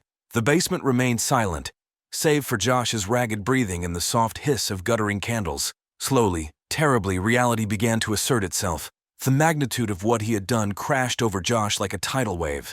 He looked down at his blood-soaked hands, at the lifeless body of the woman he had once vowed to love and protect, and a wail of anguish tore from his throat. There was no power, no transcendence, only the stark horror of his actions. Josh collapsed beside Samantha's body, cradling her cooling form as sobs racked his body. He remained there through the night, muttering incoherent apologies and pleas for forgiveness to unhearing ears. The discovery of Samantha Davenport's body sent shockwaves through the quiet community. It was the Davenport's next-door neighbor, Mrs. Eleanor Winters, who first raised the alarm. Concerned by the absence of any activity from the house and unable to reach either Josh or Samantha by phone, She called the police to perform a wellness check. Officer Mark Ramirez, a seasoned member of the town's police department, arrived at the Davenport residence at approximately 10:30 a.m. on October 15th. His knock went unanswered, but he noticed a faint, unpleasant odor emanating from the house. Following protocol, Officer Ramirez circled the property, finding the back door unlocked. The smell intensified as he entered, leading him to the partially open basement door. What Officer Ramirez discovered in the basement would haunt him for years to come. Samantha's body lay in the center of a crude occult circle, surrounded by burned-out candles and bizarre symbols. Josh sat nearby, catatonic and covered in dried blood, still clutching his wife's lifeless hand. The crime scene investigators who arrived shortly after were confronted with a gruesome tableau that seemed more fitting for a horror movie than a suburban home. Forensic analyst Dr. Lydia Chen later remarked that in her 15 years on the job, she had never seen a crime scene so ritualistic in nature. The investigation, led by Detective Sandra Morris, quickly focused on unraveling the mystery of Josh's apparent descent into madness. A search of the Davenport home revealed a laptop in Josh's study, which proved to be a crucial piece of evidence. Cyber forensics expert Alan Tsung was brought in to analyze its contents. What Tsung discovered was disturbing. Months of forum posts and private messages documenting Josh's involvement with the cult. The sheer volume of data was staggering, painting a clear picture of Josh's gradual indoctrination and the cult's deliberate manipulation of his vulnerabilities. As investigators dug deeper, they began to uncover other cases across the country with similarities to the Davenport murder. A pattern emerged of lonely middle-aged individuals being drawn into the cult and subsequently committing violent acts. Meanwhile, Josh Davenport remained in a near catatonic state, unresponsive to questioning and seemingly unaware of his surroundings. He was placed under psychiatric hold at the local mental health facility, where Dr. Elena Rodriguez took charge of his care. Initial evaluations suggested a complete mental breakdown, with Josh alternating between periods of unresponsiveness and bouts of hysterical rambling about dark lords and promised power. As the investigation progressed, the community struggled to come to terms with the tragedy. A candlelight vigil was held for Samantha, attended by tens of local residents. The breakthrough in the Davenport case came 3 months after the murder, following tireless efforts by a joint task force of local law enforcement and FBI agents. The key to unraveling the mystery lay in a series of encrypted messages recovered from Josh's laptop, which cyber forensics expert Alan Tsung finally managed to decode. These messages revealed the true extent of the cult's operations and the sophisticated methods they used to manipulate vulnerable individuals. The cult's leadership structure was exposed, with the identity of the Crimson Prophet traced to a former psychology professor. Armed with this information, investigators coordinated simultaneous raids targeting key members of the cult. Crimson Prophet was apprehended at a remote compound where she had been living under an assumed identity. Josh Davenport finally emerged from his catatonic state. In a series of emotionally charged sessions with Dr. Rodriguez, he began to recount the events leading up to Samantha's murder. Josh's confession, filled with remorse and horror at his own actions, provided crucial details that helped prosecutors build their case against the cult leaders. Expert witnesses testified about the psychological tactics employed by the cult, while former members provided chilling accounts of their experiences. Josh Davenport, deemed mentally unfit to stand trial, was committed to a high-security psychiatric facility. His case became a focal point for discussions about criminal responsibility and the nature of culpability in cases of extreme manipulation. In the aftermath of the trial, lawmakers pushed for new legislation to combat online radicalization and protect vulnerable individuals from predatory groups. For the community, the resolution of the case brought a measure of closure, but the scars left by the tragedy ran deep. The Davenport house, once a crime scene and now a painful reminder, was eventually demolished. In its place, the community erected a small memorial garden dedicated to Samantha and other victims of the cult.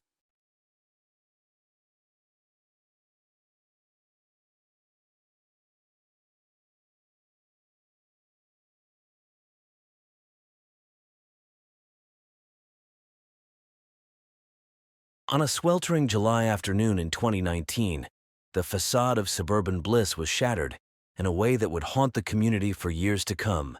At the center of this tragedy were the Hendersons.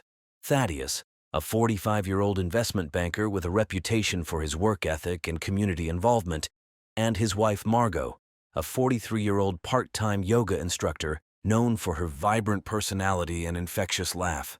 They had been fixtures in the community for over a decade, their seemingly perfect marriage the envy of many. Next door lived the Coopers, Elaine, a widow, and her 19-year-old son Liam, a college sophomore home for the summer. The Coopers had moved in 5 years ago, and while they kept to themselves more than most, they were generally well liked by their neighbors. No one could have predicted that these ordinary lives would collide in such a catastrophic way. Thaddeus Henderson had always been driven by ambition. Born to working-class parents in rural Iowa, he had clawed his way up the social ladder through sheer determination and an almost obsessive work ethic. By his early 30s, he had established himself as a rising star at a financial company. His colleagues admired his sharp analytical mind, and his clients appreciated his no-nonsense approach to wealth management. Margot Sinclair, as she was known before her marriage, had a different trajectory. The daughter of a college professor and an artist, she grew up in a household that valued creativity and self-expression. She studied modern dance at the university, dreaming of a career on stage. However, a knee injury in her senior year derailed those plans, leading her to pivot towards yoga and wellness coaching. Their paths crossed at a charity gala in 2003.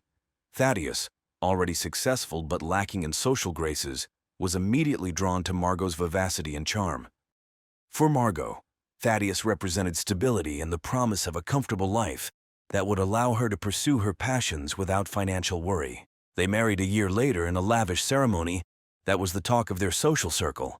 The early years of their marriage were happy ones. Thaddeus's career continued to flourish, and he took pride in providing Margot with the life he felt she deserved. Margot, for her part, threw herself into being the perfect corporate wife, hosting dinner parties and attending social events that were crucial for Thaddeus's networking. She also began teaching yoga part-time at an upscale studio, finding fulfillment in helping others achieve balance and inner peace. But as the years wore on, cracks began to appear in their carefully constructed life. Thaddeus's work hours grew longer, his ambition pushing him to chase ever bigger deals and clients. He was rarely home before 9 p.m., and even when he was physically present, his mind was often elsewhere, constantly checking his phone for emails or market updates. Margot, approaching her 40s, found herself increasingly restless. The yoga classes and charity committees that once filled her days now felt hollow. She began to question the choices that had led her to this point, wondering if she had traded her dreams for a gilded cage. The couple's failure to conceive, despite years of trying, added another layer of strain to their relationship. By the summer of 2019, the Hendersons' marriage was a carefully maintained facade. To the outside world, they still appeared to be the golden couple. Thaddeus continued to excel at work, recently closing a deal that put him in line for a partnership. Margot's yoga classes were more popular than ever, her students drawn to her warmth and apparent serenity. But behind closed doors, they were virtual strangers. Conversations, when they happened, were perfunctory and centered around schedules and social obligations. Physical intimacy had become a rare occurrence, each touch laden with unspoken resentments and unfulfilled expectations. Neither Thaddeus nor Margot was willing to admit, even to themselves, how far they had drifted apart. It was easier to maintain the illusion, to go through the motions of a happy marriage, than to confront the emptiness that had grown between them. Little did they know that this unacknowledged chasm in their relationship was about to become the catalyst for a tragedy that would shatter not just their lives, but the entire community of Riverside. The Coopers had moved into the house next door to the Hendersons in 2014, following the death of Elaine Cooper's husband, Dr. Reginald Cooper, a respected oncologist. Reginald had succumbed to the very disease he had spent his life fighting, leaving Elaine to raise their son Liam alone. Elaine, a soft-spoken librarian, had initially struggled to adjust to life in the new community. The move from their modest home in St. Paul had been necessary to escape the memories that haunted every corner of their old house, but the affluent suburb felt alien to her. She found solace in her books and in tending to the garden that soon became the envy of the neighborhood. Liam Cooper was 14 when they moved in, a lanky, introverted teenager more comfortable with computers than with people. The transition to a new school had been difficult, and he often found himself the target of bullies who mocked his second-hand clothes and quiet demeanor. It was during this time that Thaddeus Henderson had taken Liam under his wing, offering him a job mowing lawns and doing odd jobs around the neighborhood. Over the next 5 years, Liam had blossomed. The awkward teen grew into a handsome young man, his natural intelligence finally finding an outlet in his computer science studies at the university. Despite his growing confidence, Liam remained devoted to his mother. He worried about her isolation and loneliness, and made a point of coming home most weekends, even when his friends were planning parties or road trips. It was on one of these weekend visits in early June that he first encountered Margot Henderson in a new light. Elaine had always been grateful for the Hendersons' kindness, particularly Margot's efforts to include her in neighborhood activities. She often spoke of Margot's generosity, unaware of the complex emotions brewing beneath the surface of her son's polite nods. The spark that ignited the affair between Margot Henderson and Liam Cooper was as unexpected as it was intense. It happened on a balmy evening in early June, during one of the Hendersons' legendary summer barbecues. Thaddeus, as usual, was holding court near the grill, regaling his colleagues with tales of his latest financial coup. Margot, feeling particularly isolated amidst the crowd, had retreated to the relative quiet of the pool house to replenish the ice bucket. Liam, who had been reluctantly dragged to the party by his mother, chose that moment to seek refuge from the noise and forced socializing. He entered the pool house not realizing it was occupied and found Margot struggling with a large bag of ice. Their eyes met, and in that instant, something shifted. He moved to help her with the ice, their hands brushing. They stood there, momentarily frozen, the cold of the ice contrasting sharply with the heat building between them. It was Margot who broke the silence, her voice husky as she thanked him. Liam, usually so articulate, found himself stammering in response. That brief encounter set the stage for what was to come. Over the next few weeks, Margot and Liam found themselves manufacturing reasons to be in each other's company. It started innocently enough, Margot asking Liam for help with her laptop, Liam offering to help in her garden. Each interaction was charged with an undercurrent of attraction that they both tried to ignore. Their first kiss happened almost a month after the barbecue. Liam had been helping Margot set up for one of her yoga classes in the park. As they finished, a sudden summer storm broke out. They ran for shelter under a nearby gazebo, laughing and breathless. As the rain poured down around them, Margot looked at Liam and felt a surge of desire she hadn't experienced in years. Before she could think better of it, she leaned in and kissed him. From that point, their affair escalated quickly. They were reckless, driven by a combination of Liam's youthful passion and Margot's desperation to feel alive again. They met in secluded spots around town, in the back row of the local cinema, in a hidden corner of the public library, and, most dangerously, in the Henderson home when Thaddeus was at work. Each encounter left them craving more, the gulf in their ages forgotten in the heat of their stolen moments. Margot felt rejuvenated, rediscovering parts of herself she thought long lost. Liam, for his part, was intoxicated by Margot's experience and the taboo nature of their relationship.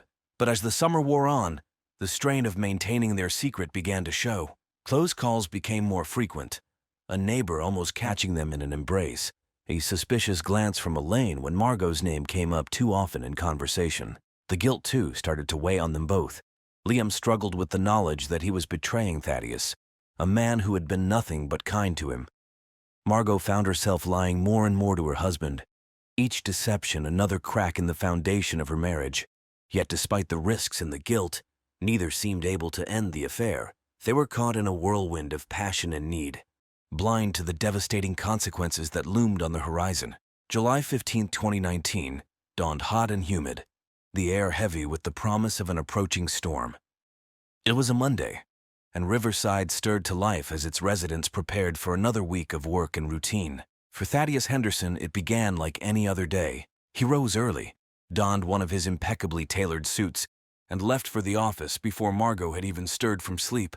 Margot woke later, her mind already racing with plans for the day ahead. Thaddeus had informed her the night before that he would be working late, a crucial client dinner that could seal his partnership deal. For Margot, this meant an opportunity. She sent a text to Liam, her heart racing as she suggested he come over in the afternoon. Liam, who had been agonizing over the affair for days, saw the message as a chance to end things face to face.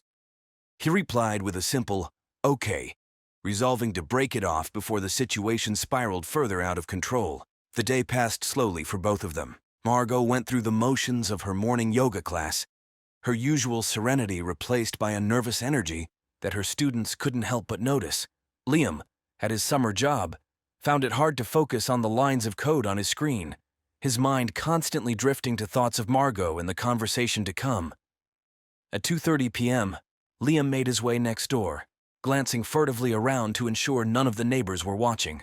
Margot ushered him in quickly, her face flushed with a mixture of excitement and anxiety. It was Liam who broke the silence, starting to say that they needed to talk. But Margot, misreading his intention and driven by a desperate need to feel desired, cut him off with a passionate kiss. Despite his reservations, Liam found himself responding, his resolve weakening in the face of Margot's intensity. What happened next was a blur of discarded clothes and tangled limbs. As they made their way to the master bedroom, all thoughts of ending the affair were temporarily forgotten as they lost themselves in each other. Meanwhile, across town, Thaddeus Henderson sat in his office frowning at his computer screen. The numbers for the client presentation weren't adding up, and he knew he'd have to redo a significant portion of his work. Frustration mounting, he made a snap decision. He would go home, regroup, and return to the office later to finish up before the dinner. At 3:45 p.m., Thaddeus's car pulled into the driveway. He noticed Liam Cooper's beat-up Honda parked a little way down the street, but thought nothing of it.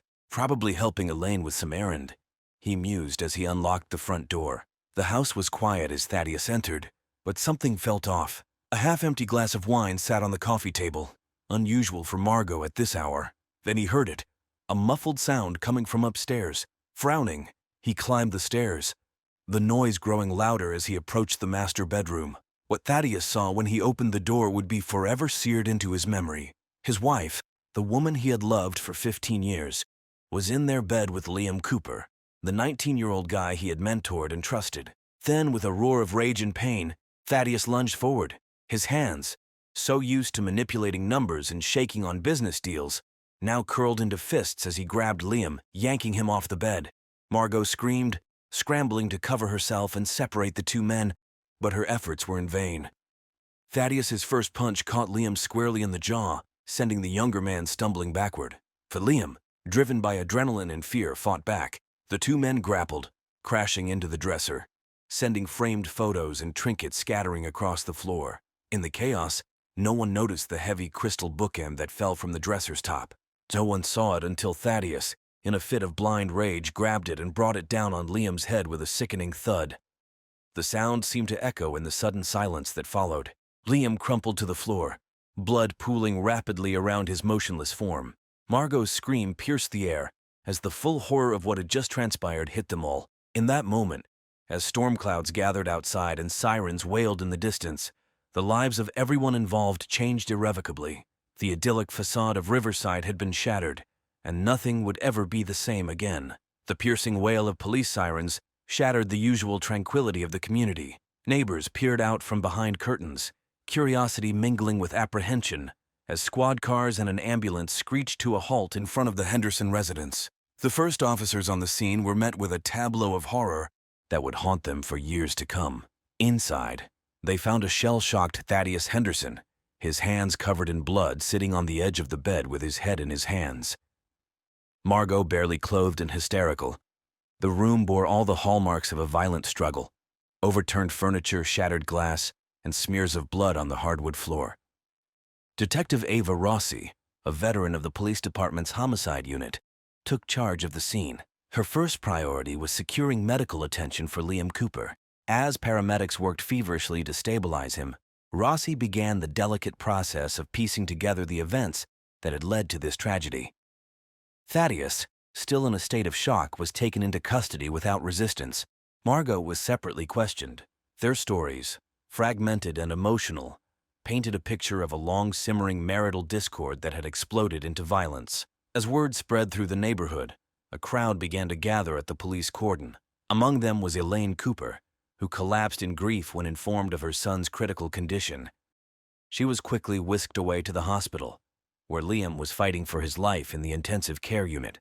The investigation moved quickly. Forensics teams combed through the Henderson home, collecting evidence and taking photographs.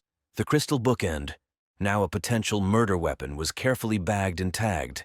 Neighbors were interviewed, their statements adding context to the relationships between the Hendersons and the Coopers. One neighbor recalled hearing raised voices from the Henderson house earlier that afternoon, but had dismissed it as a television playing too loudly. Another mentioned seeing Liam enter the Henderson home around 2:30 p.m., noting it because he thought it odd given Thaddeus's usual work schedule. As night fell, the gravity of the situation became clear. Liam Cooper was pronounced dead at 9:47 p.m., never having regained consciousness. The charge against Thaddeus Henderson was elevated from assault to second-degree murder. In the days that followed, more details emerged. Margot, racked with guilt and facing intense scrutiny, admitted to the affair with Liam. Her statement, given through tears at the police station, provided a timeline of their relationship and the events leading up to that fateful afternoon. Thaddeus, advised by his hastily retained attorney, remained silent, but his colleagues at the company painted a picture of a man under immense pressure, working long hours in pursuit of a partnership that had seemed within reach. None, however, had suspected the depth of his marital problems or the capacity for violence that had been unleashed. The case against Thaddeus Henderson was building, but Rossi knew that in the court of public opinion, there would be no clear villains or heroes in this story. Only victims, each in their own way, of the secrets and lies that had finally come to light in the most devastating manner possible. For no one has ever expected the plot twist that's about to come. And twist that will shock everyone, including the Hendersons. The Henderson trial began on a crisp autumn morning, 6 months after the events that had shaken Riverside to its core. The county courthouse, a stately building of red brick and white columns, was surrounded by reporters and curious onlookers. Inside, the tension was palpable as the judge called the court to order. Prosecuting attorney Veronica Talbot, known for her sharp mind and even sharper tongue, laid out the state's case in her opening statement.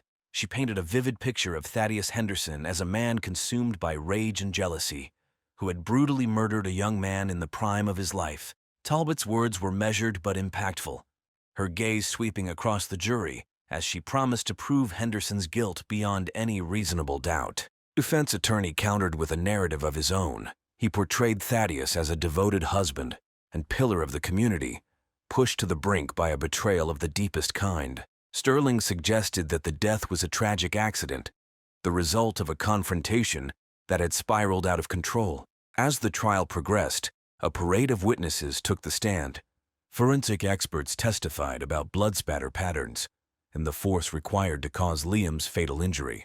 Neighbors recounted the events of that day, and character witnesses spoke to the personalities and reputations of both Thaddeus and Liam. But it was Margot Henderson's testimony that captivated the courtroom. Over 2 grueling days on the stand, she laid bare the disintegration of her marriage and the evolution of her relationship with Liam. Her voice trembled as she described the moment Thaddeus had walked in on them and the horror of watching the confrontation unfold. Under cross-examination, Sterling tried to paint her as an unfaithful wife whose actions had driven her husband to temporary insanity, but Margot held firm, accepting her part in the tragedy while insisting that nothing justified Liam's death. Elaine Cooper's testimony was brief but powerful. Still grief-stricken, she spoke of her son's kindness and his dreams for the future, all cut short in an act of violence. Her quiet dignity in the face of unimaginable loss moved many in the courtroom to tears. As the trial neared its end, all eyes turned to Thaddeus Henderson. Against his lawyer's advice, he chose to take the stand. His testimony was a study in contrasts, moments of apparent remorse interspersed with flashes of the anger that had led to Liam's death. He spoke of the pressure he'd been under at work, the growing distance in his marriage, and the shock of discovering his wife's infidelity. When describing the fight with Liam, Thaddeus claimed he had never intended to cause serious harm, that he had simply lost control. As the trial progressed, expert witnesses from the field of psychology were called to provide insight into the minds of those involved in the tragic events. Dr. Cho explained that Thaddeus's actions could be understood through the lens of what psychologists call intermittent explosive disorder, characterized by episodes of violent, aggressive behavior disproportionate to the situation. She pointed to Thaddeus's high-stress job, his unexpressed marital dissatisfaction, and the shock of discovering his wife's infidelity as contributing factors to his violent outburst. However, under cross-examination, Dr. Cho conceded that while these factors could explain Thaddeus's behavior, they did not excuse it. She emphasized that many individuals face similar stressors without resorting to violence. The defense called a specialist in marriage and family therapy to testify about the psychological impact of infidelity. Friedman described the profound sense of betrayal and loss of identity that a person may experience upon discovering a spouse's affair. He likened it to a form of psychological trauma, capable of triggering extreme emotional responses. The psychological analyses presented during the trial offered a complex picture of human behavior and motivation. They highlighted how a combination of personal history, societal expectations, and immediate circumstances can collide to create a perfect storm of tragedy. After 7 grueling weeks of testimony, evidence presentation, and legal arguments, the fate of Thaddeus Henderson rested in the hands of the jury. As Judge Blackwell sent the 12 men and women to deliberate, a tense silence fell over the courtroom. After a short recess to consider all factors, Judge Blackwell returned to deliver her sentence. Citing the violent nature of the crime balanced against Thaddeus's lack of prior criminal history and the unique circumstances of the case, she sentenced him to 18 years in state prison with the possibility of parole after 12 years. As Thaddeus was led away in handcuffs, the full weight of the tragedy seemed to descend upon the courtroom. There were no victors here, only lives irrevocably altered by a moment of passion and a split second of violence. Outside, as news of the verdict spread, the crowd's reactions were mixed. Some felt justice had been served, while others argued the sentence was too harsh or too lenient. But all agreed on one thing: the events that had unfolded in Riverside would leave an indelible mark on the community for years to come.